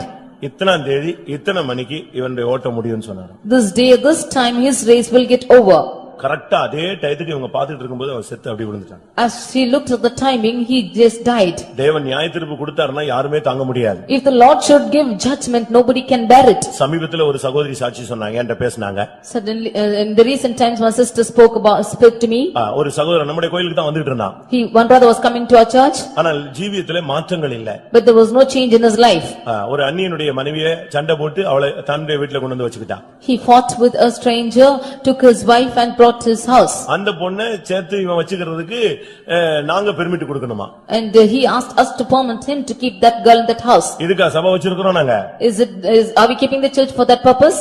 அதனால சபையில நீ அதை அக்செப்ட் பண்ணல, அதனால சபைக்கே வரவில்லை. We did not accept him and therefore he did not come to the church. நீ வராட்ட யாருக்கு நஷ்டம்? Whose loss is this? நீ If you don't நீதிமானா come? இருந்தால் உனக்கு லாபம், நீ பாவியா இருந்தால் உனக்கு நஷ்டம். If you are just, then gain for you. If you are a sinner, loss for you. யோபுல நீங்க படிச்சு பார்த்தா தெரியும், நீ நீதிமானா இருந்தால் அவருக்கு என்ன லாபம், நீ பாவியா இருந்தால் அவருக்கு என்ன நஷ்டம் அப்படின்னு தான் பைபிள் சொல்லுது. In Job, if you read, you can see if you are a just, what is good for him. If you are a sinner, what is lost for him. கடைசில அந்த பின்மாற்றம் அவனை எங்க கொண்டு போய் விட்டது தெரியுமா? Finally, where did this backsliding led him to? தன்னுடைய சொந்த சகோதரனை கொன்னுட்டு சொத்துக்காக கொன்னுட்டான். He killed his own brother for property. இப்ப சமீபத்துல வியாதிப்பட்டான். Now recently he became sick. அவனை காப்பாத்துறதுக்கு லட்சக்கணக்கில் செலவழிக்கிறாங்க வீட்டார். In order to save him, they are spending lakhs for him. எவ்வளவோ செலவழிச்சாங்க. They spent lakhs for him. அப்ப ஒரு நாள் அந்த ஒரு சகோதரிட்ட, அந்த ஃபேமிலில உள்ள ஒரு சகோதரிட்ட கர்த்தர் சொன்னாராம், Finally, unto a sister அவனுக்கு that house. எத்தனை லட்சம் செலவழிச்சாலும் நான் ஒரு நேரம் அவனுக்கு குறிச்சிருக்கிறேன், அவனுக்கு நியாய தீர்ப்புன்னு சொன்னார். And the Lord said, even if you spend 80 lakhs for him, I will find time for him, he will die that time. இவங்க புருஷன்ட்ட சொன்னாங்களாம், இல்லப்பா நீங்க லட்சமா செலவழிக்கிறீங்க, நீங்களும் கூட காசை கொடுக்கறீங்க, நம்ம கஷ்டப்பட்டு சம்பாதிக்கிற காசெல்லாம் அவனுக்கு செலவழிக்கிறீங்க, ஆனா கர்த்தர் அவனுக்கு நியாய தீர்ப்புன்னு தான் சொல்றாருன்னு சொன்னாங்க. She told her husband, you are spending lots of money for him, we have earned it with a hard work, but the Lord said it's judgment for him. அப்ப அந்த புருஷன் அவன் ரட்சிக்கப்பட்டவனா, இல்ல நீ என்னத்தையாவது புதுசா சொல்லாத, கர்த்தர் மன்னிச்சிடுவாரு, நான் அவனுக்கு எவ்வளவு நாளும் செலவழிப்பேன்னு சொன்னான். Then that husband said, the Lord will definitely forgive, and how many ever lakhs it is, I will spare for him. இவனும் போய் லட்சக்கணக்கில் செலவழித்தான். He too went and spent lakhs for him. டாக்டர்லாம் சொன்னாங்க, நல்ல இம்ப்ரூவ் இருக்கு, நல்ல முன்னேறிட்டு இருக்காருன்னு சொன்னாங்க. The doctors also said that he is improving and he is in good state. ஆனா இந்த கர்த்தர் சொல்றாரு, இந்த சிஸ்டர் இல்ல அவன் டைம் முடிய போகுதுன்னு சொல்றாரு. But the Lord told the sister that his time is going to be over. அப்ப புருஷன் வந்து சொன்னான், பாத்தியா நாங்க செலவழிச்சோம் பாரு, ரிலேஷன் எலிமிட்டாம் பாருன்னு சொன்னாங்க. Then that husband said that we have spent and our relation is got up. எலும்புனா நல்லது, ஆனா கர்த்தர் இப்படி சொன்னாருன்னு சொல்லிட்டு இவங்க பேச்ச நிறுத்திட்டாங்க. She stopped with saying it's good he rose up, but it's if he survives it's okay. 1 week தான் ஆச்சு. And it's only 1 week. திடீர்னு ஆளு அப்படியே டவுன் ஆயிட்டான். All of a sudden he became low. உடனே டாக்டர்ஸ்ட கொண்டு போனாங்க. And they took him to the doctors. என்னங்க நல்ல இம்ப்ரூவ் ஆயிருக்கான்னு சொன்னீங்க, இப்போ என்ன ஆள் டவுன் ஆயிட்டான்னு. அவங்க சொன்னாங்க, சாரி அப்படியே திரும்பிடுச்சு, இன்னும் சில மணி நேரத்துல அவன் செத்து போயிடுவான்னு சொன்னாங்க. And the doctor said sorry, when it relapsed again, and in few hours he will die. இறந்தே போயிட்டான். He died. சின்ன வயசு. It was a small age. தேவன் கரெக்ட்டா அந்த டைம்ல அடிச்சார். The Lord smote him at the right time. நம்முடைய pastor ஒருவர் ஒரு குறிக்கப்பட்ட நேரத்துல நான் போய் விடுவேன் என்று சொன்னார். A pastor once he said at the right one particular time I will go. இத்தனை மணிக்கு நான் இறந்து விடுவேன்னு சொன்னார். I will die at this time. உடனே அவரை மும்பையில இருந்து சென்னைக்கு அவங்க ஃளைட்ல கொண்டு வந்துட்டாங்க. Immediately they brought him from Mumbai to Chennai. ஆனா இவர் சொன்ன டயத்துல அவர் ஃளைட்ல இருந்தார். But at the time he said he was in the flight. அவங்க நினைச்சது இல்ல ஏதாவது டைம் மிஸ் ஆகும், சென்னையில போய் இறக்கிடலாம்னு யோசிச்சாங்க. சரியா அந்த டயத்துக்கு ஃளைட்ல அவர் உயிர் போயிடுச்சு. They thought that he will miss that timing, but at the right time in that flight his தேவனுடைய வேலைங்கிறது ரொம்ப கரெக்ட்டா இருக்கும். The work of the Lord is very correct. உன்னுடைய காரியங்கள்ல நீ தேவனை முழு இதயத்தோடு நீ தேடி பழகு. You seek the Lord in all your matters with all your heart. எசேக்கியா அவனுடைய காரியத்துல எவ்வளவோ தோல்விகள் இருந்துச்சு, ஆனா கர்த்தர் அவன்ட்ட அழகா பேசினார். Hezekiah had many failures in his life, but the Lord spoke beautifully to him. காரணம் அவனுக்குள்ள மறைந்திருந்த ஒரு நல்ல குணம், எதை செய்தாலும் முழு இதயத்தோடு செய்வான். The reason for this is whatever he did with all his heart. ஒரு ஊழியம் செஞ்சா முழு இதயத்தோடு செய்யுங்க. If you do a ministry, do with all your heart. கர்த்தருக்காக பாடுபட்ட முழு இதயத்தோடு பாடுபடுங்க. If you suffer for the Lord, you suffer with all your heart. மனுஷன் உன்னை புரிஞ்சு கொள்ளாம கனம் பண்ணாம உன்னை அலட்சியம் பண்ணாலும் தேவன் அதை கனம் பண்ணுவார். Although man is despising you and does not honoring you, the Lord will honor you. தேவனுடைய ஆலயத்தின் வேலையிலே தன் முழு இதயத்தோடு எதை செய்தானோ கர்த்தர் அவனை சித்தி பெற வைத்தார். Whatever he did in the service of the house of the Lord, he did with all his heart and he prospered. ஒன்று கர்த்தரை நம்பும் பொழுது, Firstly, when you believe on the Lord. மற்றொன்று கர்த்தரோடு கூட இருக்கும் பொழுது, Nextly, when you are with God. மூன்றாவது கர்த்தரை முன்பாக வைத்திருக்கும் பொழுது, Thirdly, when you keep the Lord before you. காரிய சித்தியோ கர்த்தரால் வரும். Prosperity is of the Lord. ஏன் சில காரியங்கள் வாய்க்கிறது இல்லை? Why are certain things not prospering? ஏன் சித்திக்கிறது இல்லை என்கிறதுக்கு சில வசனங்களை நான் உங்களுக்கு முன்பாக வைக்கிறேன். I will state certain verses which are not prospering. புதிய ஏற்பாட்டிலே யாக்கோபு 4ஆம் அதிகாரத்தை நாம் பார்க்கும் பொழுது, When we read in James chapter 4, முதல் 2 வசனங்களை பார்க்கும் பொழுது, verses 1 and 2, உங்களுக்கு சில காரியங்களை சித்திக்கிறது இல்லை என்று சொல்லி இருக்கிறது. certain things are not prospering in your life. உங்களுக்குள்ளே யுத்தங்களும் சண்டைகளும் எதினாலே வருகிறது? உங்கள் அவயங்களில் போர் செய்கிற இச்சைகளினால் அல்லவா? நீங்கள் இச்சித்தும் உங்களுக்கு கிடைக்கவில்லை. நீங்கள் கொலை செய்தும் பொறாமையுள்ளவர்களாயிருந்தும் அடையக்கூடாமற் போகிறீர்கள். நீங்கள் சண்டையும் யுத்தம் பண்ணியும் நீங்கள் விண்ணப்பம் பண்ணாமல் இருக்கிறதுனாலே உங்களுக்கு சித்திக்கிறதில்லை. இங்கே சித்திக்கிறது இல்லை, சக்சஸ் ஆகலங்கிறதுக்கு சில காரணங்கள் சொல்லப்பட்டிருக்கிறது. There are certain things for not prospering here. இன்றைக்கும் கூட சில காரியங்கள் சக்சஸ் ஆகாமல் நாம் முட்டி முட்டி மோதிக்கொண்டே வருகிறோம். Even today we have been dashing against things without prospering. நீங்கள் இச்சிக்கிறீர்கள், அதாவது வாஞ்சிக்கிறீர்கள், ஆனால் உங்களுக்கு அது கிடைக்கவில்லை. You desire and you do not have it. அதுக்கு ரெண்டு காரணங்கள் சொல்லி இருக்கிறது. The reason are two reasons here. ஒன்று உங்களுடைய சுபாவங்களில் உள்ள தோல்விகள்.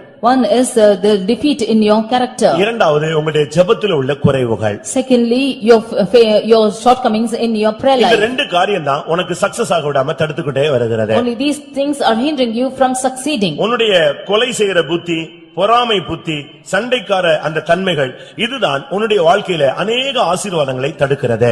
Your nature of murdering and fightings are hindering you from getting this prosperity. பிரியமானவர்களே, உங்களில் எத்தனை பேர் இப்படிப்பட்ட தடைகளை உணர்கிறீர்கள்? Dear beloved, how many of you feel such hindrances? வாழ்க்கையில நீ ஜெயிக்கணும், வாழ்க்கையில நீ சக்சஸ் ஆகணும்னு சொன்னா உன்னுடைய சுபாவத்திலே நீ ஒரு மாற்றத்தை கொண்டு வர வேண்டியது அவசியம். If you should succeed in your life, then you should bring certain changes in your life. கொலை செய்கிற மனுஷனை பகைக்கிற அந்த தன்மை இருந்த காயின், அவனுடைய காணிக்கையை தேவன் அங்கீகரிக்கவில்லை. Cain, who had the nature of murder and revenge in himself, the Lord did not accept his offering. இந்த சபைக்குள்ளே வந்தும் நீ மனுஷனை பகைத்தால் உன்னுடைய காரியம் வாய்க்காது. If you come into this church and you hate man, then your things will not prosper. இந்த சபைக்குள்ளே வந்த பின்பு நீ மற்றவர்களை குறித்து உனக்கு பொறாமை வரவே கூடாது. You should not be jealous concerning the others after coming to this church. அவன் நல்லா இருக்கானே, இவன் நல்லா இருக்கானே, அவன்லாம் இப்படி இருக்கானே நீ யோசிக்காத. கர்த்தர் உன்னை நடத்துகிற பாதையில நீ சந்தோஷமாய் போய்க்கொண்டே இரு. He is in good such a state, you should not consider those things. You should go happily in the path the Lord is leading you through. நியாயத்துக்காக நீ சண்டையோ யுத்தமோ பண்ண வேண்டிய அவசியம் இல்லை. You should not fight for judgment. நீ எப்பொழுது சண்டை பண்ணி யுத்தம் பண்ணிட்டியோ அப்பொழுது கர்த்தர் யுத்தம் பண்ணுகிறதிலிருந்து ஓய்ந்து போய் விடுகிறார். When you fight for your things, then the Lord will withdraw from his battle. நீ கிரியை செய், நான் ஒதுங்கி இருப்பேன்னு சொல்வார். You work for it and I will be away. ஒன்னு அவர் யுத்தம் பண்ணணும், இல்லாட்ட நீ யுத்தம் பண்ண வேண்டும். One thing, you should fight for your battle or he should fight for you. நீயும் தேவனும் அந்த இடத்துல கிரியை செய்ய முடியாது. Both of you cannot battle at the same time. அதனால கர்த்தர் சொல்றார், யுத்தத்தை குறித்து நான் யுத்தம் பண்ணுகிறேன், நீங்கள் யுத்தம் செய்ய வேண்டாம் என்று சொல்லுகிறார். Therefore the Lord says that I will fight your battle, you shall be உன்னுடைய still. காரியம் வாய்க்காததுக்கு காரணம் உன்னுடைய ஜீவியத்தில் உள்ள தோல்விகள். The reason for your things to become a failure is the failures in your life. இன்னும் உன்னுடைய காரியங்களில் மன்னிக்கும் தன்மை இல்லை. You are not able to forgive in your life. இன்னும் உன்னுடைய ஜீவியத்தில் ஏமாற்றும் தன்மை இருக்கிறது. You are still cheating in your life. மனுஷனை ஏமாற்றுகிறாய். You are cheating man. ஊழியனை ஏமாற்றுகிறாய். You are cheating the servants of உன் God. நண்பனை You ஏமாற்றுகிறாய். are cheating your friend. தேவனுடைய பிள்ளையை You ஏமாற்றுகிறாய். are cheating the child of God. என் தேவனையே ஏமாற்றுகிறாய். You are cheating even God himself. அப்படிதான் நீங்க அநேகர் இருக்கிறாங்க. Like this only many of them are found. யாக்கோபை நீங்க படிச்சு பாத்தீங்கன்னு சொன்னா, When you read about Jacob, முதலாவது சகோதரனை அவன் ஏய்க்க ஆரம்பித்தான். firstly he began to cheat his brother. இரண்டாவது தாயை தகப்பனை அவன் ஏமாற்ற ஆரம்பித்தான். Second, he began to cheat his father. மூன்றாவது மாமனாரை ஏமாற்ற ஆரம்பித்தான். Thirdly, he began to deceive his father-in-law. கடைசியாக எப்படியாவது என்ன ஆசீர்வதிச்சிருன்னு ஆண்டவரையும் ஏமாத்துறதுக்கு காலை பிடிச்சு பார்த்தான். Finally, he began to cling on to the feet of God to cheat him also. ஆண்டவர் சகோதரனோ மாமனோ தகப்பனோ அல்ல, தெய்வம் அவர். It is God and he is not a father, brother or a father-in-law. நீ அவரை ஏமாத்தினா அவர் உன்னை பயங்கரமா ஏமாத்தி விட்டுருவார். If you should deceive him, he will deceive you even more. அவர் உத்தமனுக்கு தான் உத்தமன். He is an upright to the our upright. புனிதனுக்கு தான் புனிதன். He is a divine to the divine. நீ மாறுபடுகிறவனா இருந்தால் அவர் உனக்கு மாறுபடுகிறவராகவே வருவார். If you are if you are not forward, then he is also forward towards you. நான் தேவனை ஏமாத்தல, மனுஷனை தான் ஏமாத்தினேன்னு சொன்னா, இந்த சிறியரில் ஒருவனுக்கு எதை செய்தாயோ அதை எனக்கே செய்தா என்று கர்த்தர் சொல்லுகிறார். If you should say that I have not cheated God but man alone, whatever you do for the least of this brethren that you have done unto me. யாக்கோபு சொல்லுகிறார், உனக்கு சக்சஸ் ஆகாததுக்கு காரணம் உன்னுடைய சுபாவம் இன்னும் சரியாகவில்லை. James says that the reason for you not to succeed is your nature. உன்னுடைய புத்தி தெளிவாகவில்லை. Your mind is still not in a good state. இதையே இன்னொரு விதத்துல நான் பார்க்கும் பொழுது, If you should see this in a different angle, 140 சங்கீதம் 8 வசனத்திலே Psalm 140 verse 8. அங்க என்ன சொல்லி இருக்கிறது? What is told there? துன்மார்க்கருடைய ஆசைகள் சித்திக்காது. The desires of the wicked does not come to நீ ஒரு prosper. துன்மார்க்கனாய் இந்த சபைக்குள்ள இருந்தால் உன்னுடைய காரியம் சக்சஸ் ஆகாது. If you are found a wicked person in this church, then your desires will not be fulfilled. பரிசுத்த ஸ்தலத்துக்கு போக்குவரவா இருந்த துன்மார்க்கரை கண்டேன். I saw a wicked who was going to and fro to the holy place. அவன் துன்மார்க்கன், ஆனா பரிசுத்த ஸ்தலத்துக்கு போக்குவரவாக இருந்தான் என்று பிரசங்கி சொல்லுகிறார். He was a wicked, but I saw him going and coming to the sanctuary. அவன் அந்த தேசத்திலேயே அடக்கம் பண்ணப்பட்டான். He was buried in that same same place. அவனை எல்லாரும் மறந்து போனார்கள் என்று சொல்லி இருக்கிறார். And all of them have forgotten him. அதனால் ஆவிக்குரிய வாழ்க்கையிலே நாம் கடந்து வந்த பின்பு நாம் துன்மார்க்கர்களாக இருக்கக்கூடாது. Therefore we who have come to the spiritual life, we should not be wicked. துன்மார்க்கனே, என்னுடைய வசனத்தை பேச உனக்கு என்ன தகுதி உண்டு என்று சங்கீதத்திலே கேள்வி கேட்கப்பட்டிருக்கிறது. In psalmist ask a question, O wicked, what have you asked to ask question towards the Lord? என்னுடைய வசனத்தை நீ உன்னுடைய முதுகுக்கு பின்னாக எறிந்து போடுகிறாய், ஆனால் என்னுடைய பிரமாணங்களை நீ எப்படி பேசலாம் என்று கர்த்தர் கேட்கிறார். You have cast my words behind your back, how can you speak about my statutes? திருடனோடு ஒருமித்து போகிறாய், விபச்சாரக்காரரோடு உனக்கு பங்கு இருக்கிறது, ஆனால் நீ துன்மார்க்கனா இருந்து கொண்டு பரிசுத்த ஸ்தலத்துக்கு நீ போக்குவரவு செய்கிறாய். You have a part with the thief and you have a part with the fornicator, but you are going and coming to the holy place. நம்முடைய வாழ்வின் தோல்விகளே நமக்கு சக்சஸை கொண்டு வராமல் தடுக்கிறது. The failures in our life is not bringing success to us. இரண்டாவதாக, Secondly, இரண்டாம் நாளாகமும் 24ஆம் அதிகாரத்திலே நான் பார்க்கும் பொழுது, Second Chronicles chapter 24, 24ஆம் அதிகாரம் 20ஆம் வசனம், verse 20. கர்த்தருடைய கற்பனைகளை வாசியுங்கள். அப்பொழுது தேவனுடைய ஆவி ஆசாரியனாகிய யோய்தாவின் குமாரனான சகரியாவின் மேல் இறங்கினதினால் அவன் ஜனத்துக்கு எதிரே நின்று, நீங்கள் கர்த்தருடைய கற்பனைகளை மீறுகிறது என்ன? இதனால் நீங்கள் சித்தி பெற மாட்டீர்கள் என்று தேவன் சொல்லுகிறார். நீங்கள் கர்த்தரை விட்டுவிட்டதினால் அவர் உங்களை கைவிடுவார் என்றான். இங்கே என்ன சொல்லப்பட்டிருக்கிறது? What is told here? நீங்கள் கர்த்தருடைய கற்பனைகளை மீறுகிறது என்ன? இதனால் நீங்கள் சித்தி பெற மாட்டீர்கள். Why transgress ye the commandments of the Lord that he cannot prosper? வசனத்தை மீறி நீ செயல்படும் பொழுது உனக்கு வாழ்க்கை சக்சஸ் ஆகாது. If you work against the word of the Lord, you will not succeed in your life. உன்னுடைய காரியங்கள் வாய்க்கணும், நீங்க செய்யறது காரியங்கள் வாய்க்கணும்னு நீங்க ஆசைப்படுறீங்களா? வசனத்தின்படி கற்பனையின்படி ஓடுங்கள். If you should succeed in all what you do, you walk according to the commandments. தேவனுடைய வசனத்தை மீறி நீ செயல்படக்கூடாது. You should not work against the commandments of the Lord. உபதேசத்தை மீறி நீ செயல்படக்கூடாது. You should not work against the doctrines. சபையின் சட்டதிட்டங்களை மீறி நீ செயல்படக்கூடாது. You should not work against the statutes of the church. நம்முடைய சபையில் உள்ள ஊழியர்கள் கூட வரும் பொழுது ரொம்ப பயத்தோடு பக்தியோடு வருகிறார்கள். காலங்கள் போகும் பொழுது சில திறமைகள் கிருபைகள் கிடைக்கும் பொழுது அவங்க இந்த உபதேசத்துக்கு மாறாக பேச ஆரம்பிக்கிறார்கள். When the servants of God come with great fear into this ministry, but when times are going, then they are speaking against the doctrines. அவங்களுக்கு இங்க வந்து வருஷங்கள் போன பின்பு புகழை விரும்புகிறார்கள். After years have gone by, they are seeking for their own self things. உடனே இந்த உபதேசத்துக்கு கருத்து வேறுபாடுகளை பேசுகிறார்கள். They are immediately speaking against things against these doctrines. கருத்து வேறுபாடு மிஸ் அண்டர்ஸ்டாண்டிங் கொண்டு வருகிறார்கள். They bring misunderstandings in it. 20 வருஷத்துக்கு பின்புதான் அவங்களுக்கு இந்த தெளிவு கிடைத்ததா? Is it after 20 years that they got this clarity? இல்ல 25 வருஷத்துக்கு பிறகுதான் உனக்கு அந்த வெளிச்சம் கிடைச்சதா? Or did he receive the light after 25 years? இந்த உபதேசம் தவறுன்னு உனக்கு முதல்லயே தெரியாதா? Do you not know that this doctrine is wrong in the beginning? அப்படி அல்ல. It's not so. இவர்களுடைய மனதிலே ஒரு மனம் இல்லாமல் போய்விட்டது. They did not have oneness in their mind. அதனால தான் அவர்கள் வெளியே போய் ஊழியத்தை தொடர That ஆரம்பிக்கிறார்கள். is why they have to go out and continue their ministry. அப்படி துவங்கின சபைகள் தான் अनेक பெந்தேகோஸ்தே சபைகள். Many Pentecostal churches are churches which have begun like that. நான் அவருடைய பெயர்களை சொல்ல விரும்புகிறதில்லை. We do not decide to tell their names. சொன்னால் எல்லாருக்கும் தமிழகத்துல தெரியும். All of them will know that in Tamil ஆனால் Nadu. புதிதாக வந்த ஜனங்களுக்கு ரட்சிக்கப்படுகிறவர்களுக்கு அவர்கள் யார் என்று தெரியாதனால அவர்கள் அதில் ஐக்கியமாகி விடுகிறார்கள். But those who are coming new leaders not know who they are, and therefore they come into communion. தேவனுடைய கற்பனைகளை நீ மீறினால் உனக்கு காரியம் சித்திக்காது. If you transgress the commandments of the Lord, you cannot prosper. கர்த்தருடைய கற்பனைகளை மீறுவது தவறு. To transgress the commandments of the Lord is wrong. அது என்ன கற்பனை கற்பனை என்று சொல்லி இருக்கிறது என்ன? What is told the commandments? யோவான் என்ன சொல்லுகிறார்? What does St. John say? அவருடைய கற்பனைகளின்படி நடப்பதே அன்பு. To walk according to this commandments is love. ஆண்டவருடைய வார்த்தையின்படி நீ நடந்தால் அதுக்கு பேர்தான் அன்பு. If you should walk according to the commandment of the Lord, that is love. பார்த்த உடனே சிரிப்பது அன்பல்ல. Not smiling when you see is love. பார்த்த உடனே பேசுவது அன்பல்ல. Not speaking when you see is love. பார்த்த உடனே பின்னால போறது அன்பல்ல. Not going behind when you see is love. இரண்டாம் யோவான்ல நான் பார்க்கும் பொழுது When we read in 2nd John 6ஆம் வசனத்திலே நாம் அவருடைய கற்பனைகளின்படி நடப்பதே அன்பு. verse 6, we see that walking according to his commandments is love. இங்க வேதம் சொல்லுகிறது கற்பனைகளை மீறினால் உனக்கு சித்தி பெற மாட்டாய். If you transgress the commandments of the Lord, you cannot prosper. தேவன் உனக்கு ஒரு கட்டளை கொடுத்திருப்பார். The Lord would give you a commandment. மகனே மகளே நான் உனக்கு என்ன செய்வேன் நீ இப்படி செய் என்று சொல்லி இருப்பார். O son or daughter, I will do such and such and things to you. நான் உன்னை குணமாக்குவேன் நீ எனக்கு இதை செய் நீ கர்த்தரை மகிமைப்படுத்த வேண்டும் என்று சொல்லி இருப்பார். I will heal you and you should glorify me, he should have said. தேவனுடைய கட்டளையை நீ மீறக்கூடாது. You should not transgress the commandments of the Lord. மனுஷனுடைய கட்டளையை மீறும் பொழுதே நீ அடிபட்டு விடுகிறாய். Only when you transgress the commandments of man, you are beaten.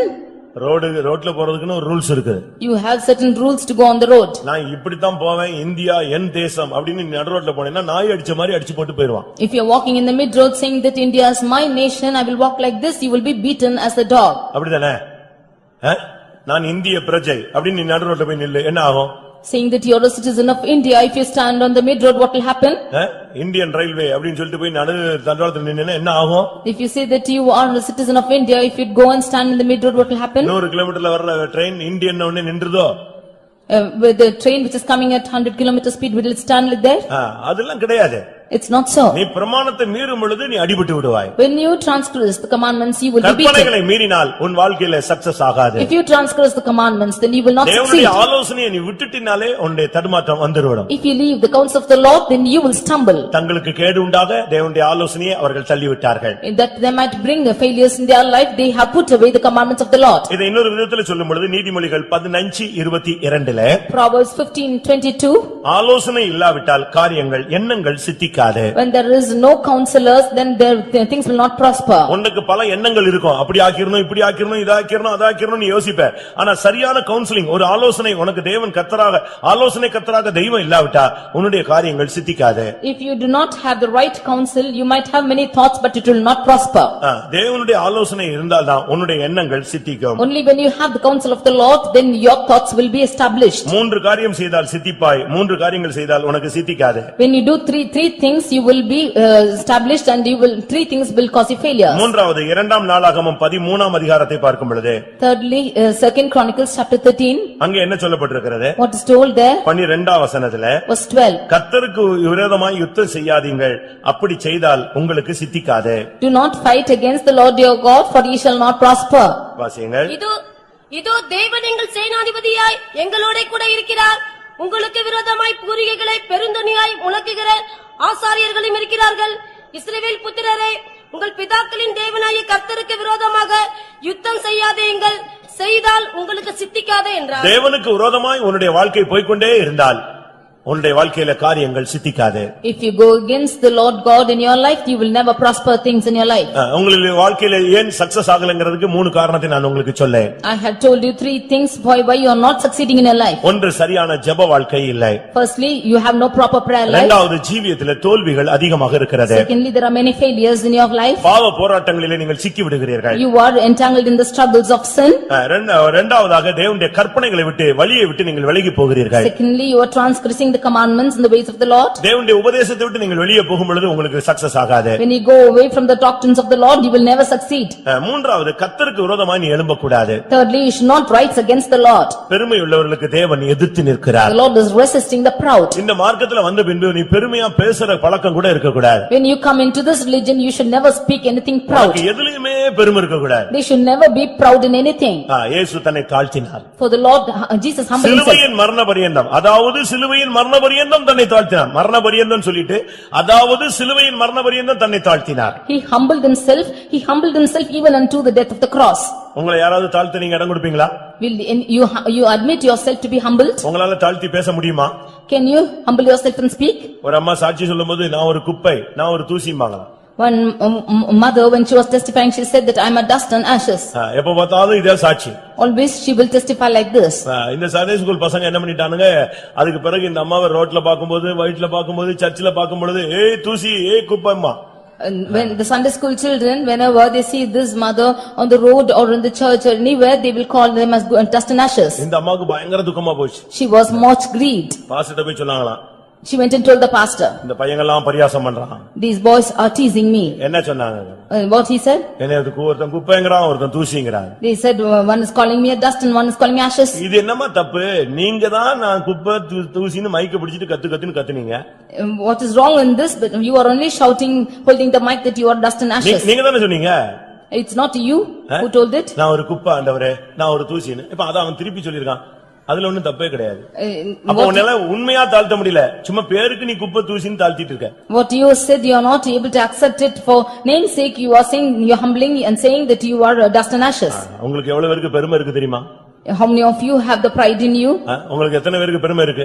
How many of you have the pride in you? படிப்பை குறித்து பெருமை, About your education, அழகை குறித்து பெருமை, about your beauty, முடியை குறித்து பெருமை, about your hair, கலரை குறித்து பெருமை, about the color, வேலையை குறித்து பெருமை, about your job, குடும்பத்தை குறித்து பெருமை, about your family, பிள்ளைகளை குறித்து பெருமை, about your children, வாகனம், வீடு, சொத்து, சுகங்களை குறித்து பெருமை, about your house, vehicle and prosperity, ஜாதியை குறித்த பெருமை about your nation. இருக்கா? இப்படிப்பட்ட பெருமை எல்லாம் வச்சுட்டு நீ எந்த பரலோகத்துக்கு போக முடியும்? With all this pride, where can you go to heaven? கிறிஸ்துவுக்குள்ள நீ வந்துட்டேன்னா ஜாதியே கிடையாது. Once you come into Christ, you have no caste at all. இங்க வந்துட்டு நீ ஜாதி பேசிட்டேன்னா நீ பரலோகம் போக மாட்ட. பாதாளத்துல அகால பாதாளம்னு ஒன்னு இருக்கு, பாட்டம்லெஸ் பிட், அங்க போய்ட வேண்டியதான். If you speak about caste in this church, then you will go into bottomless pit. நீ ஜாதி பேசணும்னா உன் ஜாதியில எவனாவது ஒரு தலைவன் இருப்பான், அவனை போய் கும்பிடு. ஏன் இயேசுவை கும்பிடுற? If you have a caste, if you're speaking about caste, if you have a head of that caste, you go worship him. Why Jesus? இயேசு உன்னுடைய ஜாதியா? Is Jesus your caste? இயேசு யூத ஜாதி இல்லையா? Jesus is of the Jews. உனக்கு அதுக்கு என்ன சம்பந்தம்? What relationship have you with him? நீ அவரை கும்பிடுற. Why are you worshiping him? உன் ஜாதியில எவனாவது உனக்காக செத்துருந்தானா போய் கும்பிடு. Is anybody died in your religion? Go and worship him.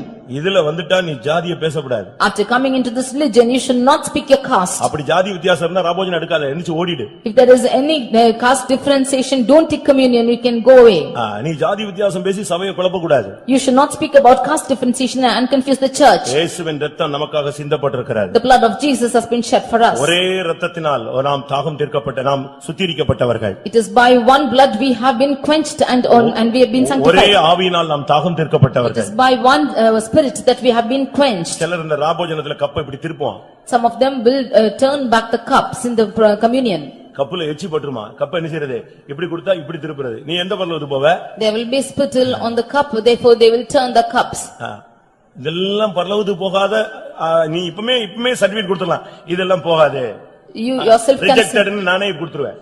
I can certify and say that such people will never go to heaven. இந்த கப்ப திருப்புறது, Turning back the cups. கால்கள் ஒரு ஊழிய வச்சா வராம ஓடுறது, When you are keeping the ministry of washing the feet, not coming and running away. ஜாதியை பேசுறது. You are speaking about caste. நான் இன்னைக்கு சொல்றேன், கர்த்தருடைய சன்னிதானத்துல இருந்து நீ பரலோகத்துக்கு போக மாட்ட. Today in the presence of God, I say that you will not go to heaven. நான் சொல்றது சரின்னு சொல்றேன், அல்லேலூயா சொல்லுங்க. Hallelujah. சும்மா கை வைத்து நீங்க, எனக்கு தெரியும்.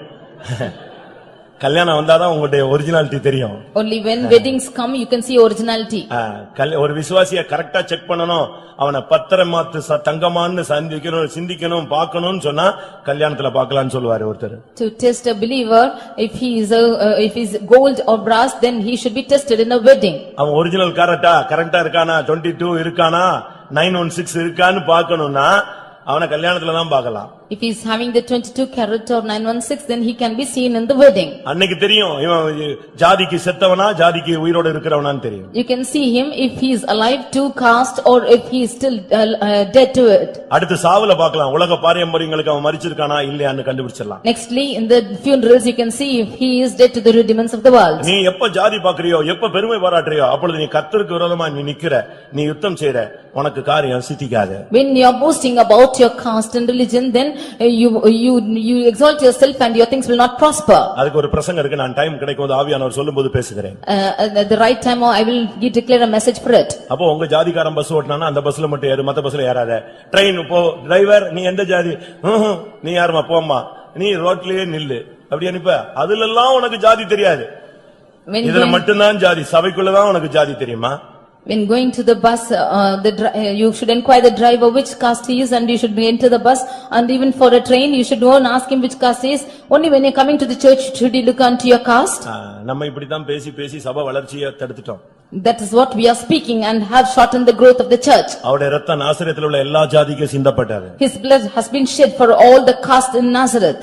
அந்த இரத்தத்தை நீங்க வீணாக்கிறாதீங்க. Do not put that blood into vain. கர்த்தருக்கு விரோதமா யுத்தம் செய்தால் கர்த்தர் உனக்கு சித்திக்க வைக்க வேண்டாம். If you strive against the Lord, then you will not prosper. ஒரு கிணற்றடியிலிருந்து ஒரு தேவனுடைய மனிதன் ஜெபித்தான், கர்த்தாவே என் காரியத்தை சித்திக்க பண்ணும். A man of God standing beside the well prayed unto the Lord for his things to come to என் காரியம் pass. சித்திக்குது, என் காரியம் சித்திக்கலன்னு இப்ப கர்த்தர் உன்னோடு பேசிவிட்டார். The Lord has spoken to you why things have been prospering in your life and not. இனி உன்னுடைய அடிப்படையில தான் இனிமே காரியம் சக்சஸ் ஆகிறது, சக்சஸ் ஆகாம இருக்கிறதுன்னு நீ விளங்கிக் கொண்டாய். Now under your basis only things are prospering and not, that is what you have understood. எத்தனை பேருக்கு காரியம் இதுவரை வாய்க்கவில்லை, அதனுடைய ரகசியம் புரிந்து விட்டது? For how many of you things have not been prospered and you have understood the mystery of it? எத்தனை பேருக்கு இனிமேல் காரியம் சித்திக்கணும்னு ஆசைப்படுகிறீர்கள்? How many of you desire for things to prosper கர்த்தாவே, anymore? நான் என்னுடைய வாழ்க்கையில் இன்னும் எவ்வளவோ தூரம் போக வேண்டியிருக்கிறது, நான் பண்ண வேண்டிய பிரயாணம் வெகு தூரம், ஆனால் எனக்கு காரியத்தை சித்திக்க பண்ண வேண்டும் என்று வாஞ்சிக்கிறவர்கள் கண்களை மூடுங்கள். All those who desire and say that you have to go far off and things to come should come to prosper in your life, close your eyes. எல்லாரும் கண்களை மூடி, ஆண்டவரே என் காரியத்தை நீர் சித்திக்க பண்ணும், என் வாழ்க்கை பயணத்தை ஜெயமாய் மாற்றும் என்று கதறுகிறவர்கள் முழங்கால் படியிடுங்கள். All those who cry out saying, God, I want things to prosper in my life, you should take control of my life, you kneel down. இனிமேல் நான் கர்த்தருக்கு விரோதமாய் யுத்தம் செய்ய மாட்டேன். Hereafter I will not strive against the Lord. நான் கர்த்தருக்கு விரோதமாய் பெருமை பாராட்டி பேச I மாட்டேன். will not boast and speak against the Lord. இனி தேவனுடைய கற்பனைகளை மீறி போக மாட்டேன். I will no more go against the commandments of the Lord. இனி என்னுடைய ஜெப வாழ்க்கையை நான் ஒழுங்குபடுத்திக் கொள்கிறேன். Hereafter I will regulate my prayer life. இனி சண்டைகளுக்கோ பொறாமைகளுக்கோ நான் இடம் கொடுக்க மாட்டேன். I will not give room for the doubts and fightings and jealousy anymore. அப்படி நீ ஒரு தீர்மானம் எடு, இனிமேல் உன்னுடைய காரியங்கள் எல்லாம் சக்சஸ் ஆக You ஆரம்பிக்கும். make such a decision, all things will prosper in your life. கர்த்தாவே நீர் என்னோடு கூட இரு Lord, ஆண்டவரே. you be with me. கர்த்தாவே நான் உம்மை எனக்கு முன்பாக வைக்கிறேன் Lord, ஆண்டவரே. I have kept you before me. கர்த்தாவே நான் உம்மை நம்புகிறேன் ஆண்டவரே. Lord, I trust in you. என் வாழ்க்கை சித்திக்கும்படியாக அருள் செய்யும். You bless me that I should be prospering. அந்த எலியாசார் ஜெபம் அன்றைக்கு கேட்கப்பட்டது. The prayer of that Eliezer was heard. ஜெபிச்சுட்டே இருக்கிறான், அந்த காரியம் அப்படியே நடக்க ஆரம்பித்தது. He prayed likewise and things came to pass. பாருங்க, ஜெபம் நடந்துகிட்டு இருக்கும் பொழுதே அந்த காரியத்தை கர்த்தர் சித்திக்க பண்ணுகிறார். As he was praying, the Lord made things to prosper. அந்த ஊர்ல அந்த கிணத்தண்டையில போய் அவன் நிக்கிறான். He went in that city beside the well. அந்த ஊர் பேரை கேட்டான். He asked for the name of that city. அந்த ஊர் பேர்லாம் அவனுக்கு தெரிஞ்சிருச்சு. He knew about the name of that city. இப்ப யார போய் தேடுறது, யார் வீட்டுக்கு போறது? Now whom to go seek and whose house should he go? உடனே தேவனை நோக்கி பார்த்தான். Immediately he looked unto the Lord. கர்த்தாவே என் காரியத்தை வாய்க்க பண்ணும். Lord, make my matter to prosper. நீங்க நம்புறீங்களா? What do you believe? இவன் ஜெபிச்சு ஆமென் போடும்போது கர்த்தர் ரெபெக்காளுக்குள்ள ஆவியானவரை அனுப்பிட்டார். Even when he prayed and before he should say amen, the Lord sent a spirit into Rebekah. நான் அப்படித்தான் விசுவாசிக்கிறேன். That is how I believe. இவன் சொல்றான், கர்த்தாவே என் காரியத்தை நீர் சித்திக்க பண்ணி என் எஜமானுக்கு நீர் தயவு செய்து அருளும், ஆமென் சொல்லி முடிச்சான். He prayed saying, Lord, you should have mercy on me and make my matter to pass and have kindness on my master Abraham, and said amen. அந்த செகண்ட் வீட்ல சும்மா இருந்து எதையோ யோசித்துக் கொண்டிருந்தான ரெபெக்காளை ஆவியானவர் சொன்னார், நீ குடத்தை எடுத்து புறப்படு. At that time Rebekah, who was thinking something in her house and was idle, the spirit of God asked her to go with her pot. அங்க இருந்து பாக்குறான், ஒரு வீட்ல இருந்து ஒரு பெண் வெளியே வர்றா. He saw from there that a woman is coming out of the house. சில வீடுகள்ல இருந்து அநேகம் பெண்கள் வெளியே வர ஆரம்பிச்சிட்டாங்க. There were many girls coming out from that streets. ஆண்டவரே ஆமென் போட்டு அடுத்த செகண்ட் நீர் கிரியை செய்கிறவரே, இவ்வளவு வல்லமையுள்ள தேவன் நீர் ஒருவர்தானே. The Lord who is able to work even before he should put amen, and the Lord is able to work even now. கர்த்தர் சொன்னார், இதோ வருகிறாள் பாருன்னு சொன்னார். The Lord said, behold, she is coming, you look. என் காரியத்தை நீர் வாய்க்க பண்ணினால் இந்த பெண்ணிடத்துல நான் பேசின உடனே காரியங்கள் சக்சஸ் ஆகணும் ஆண்டவரே. And he said, if you are making things to prosper, then immediately when I speak to this girl, things நான் should prosper. விசுவாசிக்கிறேன், என் காரியத்தை கர்த்தாவே நீர் சித்திக்க பண்ணும் என்று அவன் வாயை திறந்து சொன்ன அடுத்த செகண்ட் பரத்திலிருந்து தேவன் ரெபெக்காளோடு இடைப்பட்டார். அதே தேவன் இன்றைக்கு உனக்காக இடைப்படுவார். The next moment that he said, the Lord will make my things to prosper, and pray to the Lord, immediately Rebekah came out and the Lord will make your things to come to prosper today. இன்னைக்கு நீ கண்களை மூடி முழங்கால் படியிட்டு, கர்த்தாவே இந்த காரியத்தை எனக்கு வாய்க்க பண்ணும் என்று சொல்லி உன் உள்ளத்திலே போராடுகிற அந்த காரியத்துக்காக நீ இப்பொழுது ஒரு ஜெபத்தை ஏறெடுப்பாயாக. You close your eyes and kneel down and ask, pray for the Lord and say, Lord, make my things to come to prosper at this moment. அன்றைக்கு அந்த கிணற்றண்டை அந்த ஜெபத்தை கேட்ட தேவன் இன்றைக்கு இந்த சபையாகிய அடைக்கப்பட்ட கிணற்றண்டை தேவன் நின்று கொண்டிருக்கிறார். The Lord who heard the prayer near the well is also able to hear the prayer in this church which is like a well. சபை ஒரு முத்திரிக்கப்பட்ட கிணறு. The church is a closed well. இந்த இடத்துல நீ நின்று ஜெபித்துக் கொண்டிருக்கிறாய். You are praying in this place. உன்னுடைய ஜெபத்தை கர்த்தர் கேட்கிறார். The Lord will hear your prayer. நீ சொல்லு, கர்த்தாவே என் காரியத்தை வாய்க்க பண்ணும் சித்திக்க பண்ணும் சொல்லு. நீ ஆமென் போடும்போது பரலோகம் ஆமென் என்று சொல்லு. You pray to the Lord and ask your things to come to prosper. The Lord will say amen before before you close your prayer. நான் 2 நிமிஷம் உங்களுக்கு டைம் தர்றேன். I give you 2 minutes time. எல்லாரும் முழங்கால் போடுங்க. All of you kneel down. நீங்க வாழ்க்கையில எத்தனையோ வருஷங்களை நீங்கள் கடந்து வந்திருப்பீர்கள். For many years you have passed in your life. எவ்வளவோ அனுபவங்களை பாதைகளை கடந்து வந்தவர்கள். You have gone through many experiences in your life. ஊழியத்திலே பல பாதைகளை நீங்கள் கடந்து வந்திருக்கிறீர்கள். You have crossed through many paths in your ministry. அநேக காரியங்கள் சக்சஸ் ஆயிருக்கலாம், அநேக காரியங்கள் சக்சஸ் ஆகாமல் இருக்கலாம். Many have been successful and many have been unsuccessful. ஆனால் இன்றைக்கு தேவன் உனக்கு சொல்ற வார்த்தை, நான் காரியங்களை சித்தி பெற வைக்கிற தேவன். But today the Lord is promising you that he will make things to prosper. காரிய சித்தியோ கர்த்தரால் வரும். Prosperity comes from the Lord. ஜெயமோ கர்த்தரால் வரும். Victory is from the Lord. உன் வாழ்க்கையிலே தேவனுக்கு நீ முக்கியத்துவம் கொடுக்கிறாய். ஆனபடியால் தேவன் உன் வாழ்க்கைக்கு உன் ஜெபத்துக்கு முக்கியத்துவம் கொடுக்க போகிறார். When you give importance to the Lord in your life, the Lord is going to give importance to your prayer. நான் மறுபடியும் சொல்லுகிறேன். I repeat. உன் வாழ்க்கையிலே நீ தேவனுக்கு முக்கியத்துவம் கொடுக்கிறாய். You are giving importance to the Lord in your life. உன்னுடைய ஊழியத்திலே நீ தேவனுக்கு முக்கியத்துவம் கொடுக்கிறாய். In your ministry you are giving importance to the Lord. ஆனபடியால் தேவன் உனக்கு முக்கியத்துவம் கொடுத்து உன் காரியத்தை வாய்க்க பண்ண போகிறார். Therefore the Lord will give importance to you and make your things to prosper. 2 நிமிஷம் எல்லாரும் உனக்கு என்ன காரியம் ஆகணுமோ அதுக்காக நீ ஜெபம் பண்ணு. 2 minutes, whatever you want things to come to your life, you pray. நான் மறுபடியும் சொல்றேன். Again I repeat. 2 நிமிஷம் time. 2 minutes time. 120 second. 120 seconds. இதுக்குள்ள உன் வாழ்க்கையில கர்த்தர் என்ன செய்யணும், என்ன காரியத்தை சித்திக்க பண்ணணும்னோ அதை நீ வாயை திறந்து சொல்லி ஆமென் போட்ரு. Within this, whatever the Lord wants to do in your life, you pray and say amen. நீ வீட்டுக்கு போன பின்பு இல்லாட்ட ஆபீஸ்க்கு போன பின்பு கர்த்தர் வந்து அங்க கிரியை செய்வார் இல்ல, இப்பமே கரெக்டா 12:05 அப்படியே கர்த்தர் நீ ஆமென் சொன்ன உடனே பரலோகத்தில் ஆமென் ஆமென் ஆமென் என்ற சத்தம் உண்டாகும். Even at this time when you are uttering this prayer, the Lord will say amen to your prayer.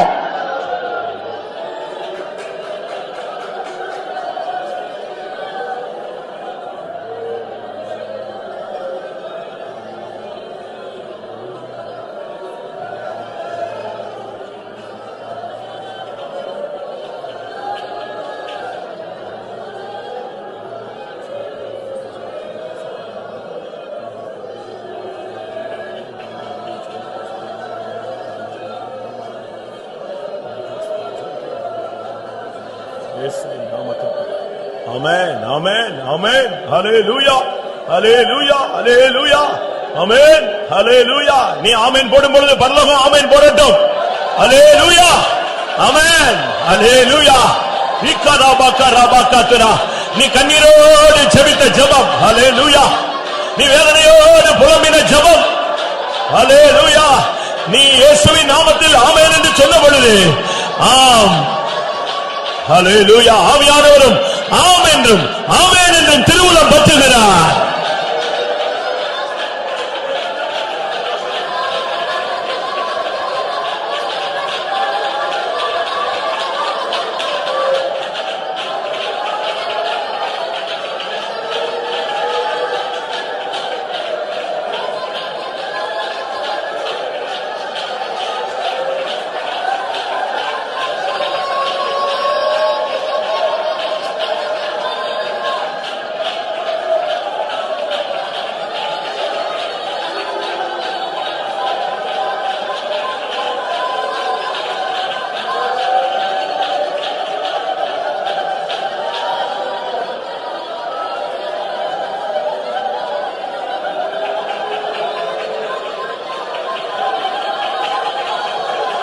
ஹalleluya. அவர் செய்ய நினைத்தது தடைபடாது. அவர் செய்ய தேவரீர் நீ செய்ய நினைத்தது தடைபடாது. ஹalleluya. எந்த மனுஷனும் தடுக்க முடியாது. அப்படி தடுப்பானால் அவர் நியாயம் தீர்ப்பார். ஹalleluya.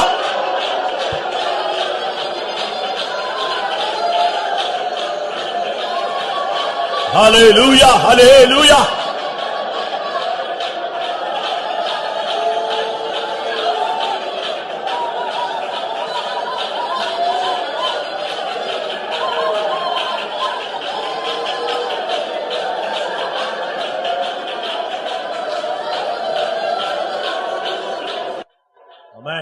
யாவையும் எனக்காய் செய்து முடித்தீர், யாருண்டு உம்மை அல்லாலே சொன்னாயகா.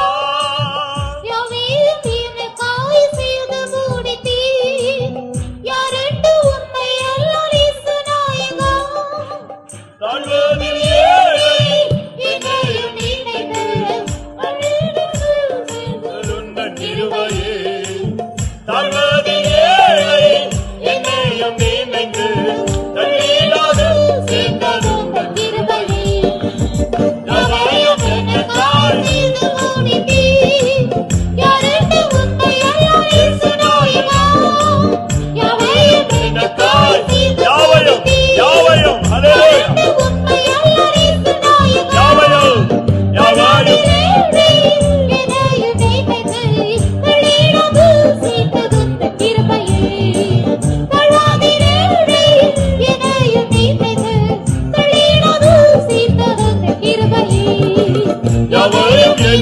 ஆமென். செய்து முடித்தீர். ஆமென். இரண்டு உண்மை எல்லாம் இஸ்துநாயகா. யாவையும் எனக்காய் தைரியமா சொல்லு. எனக்காக நீ செய்து முடித்து யாவையும் எனக்காய் செய்து முடித்து யாவையும் எனக்காய் செய்து முடித்தீர். இரண்டு உண்மை எல்லாம் இஸ்துநாயகா. யாவையும் எனக்காய் செய்து முடித்தீர். இரண்டு உண்மை எல்லாம் இஸ்துநாயகா. யாவையும் எனக்காய் செய்து முடித்தீர். இரண்டு உண்மை எல்லாம் இஸ்துநாயகா. யாவையும் எனக்காய் செய்து முடித்தீர். இரண்டு உண்மை எல்லாம் இஸ்துநாயகா. யாவையும் எனக்காய் செய்து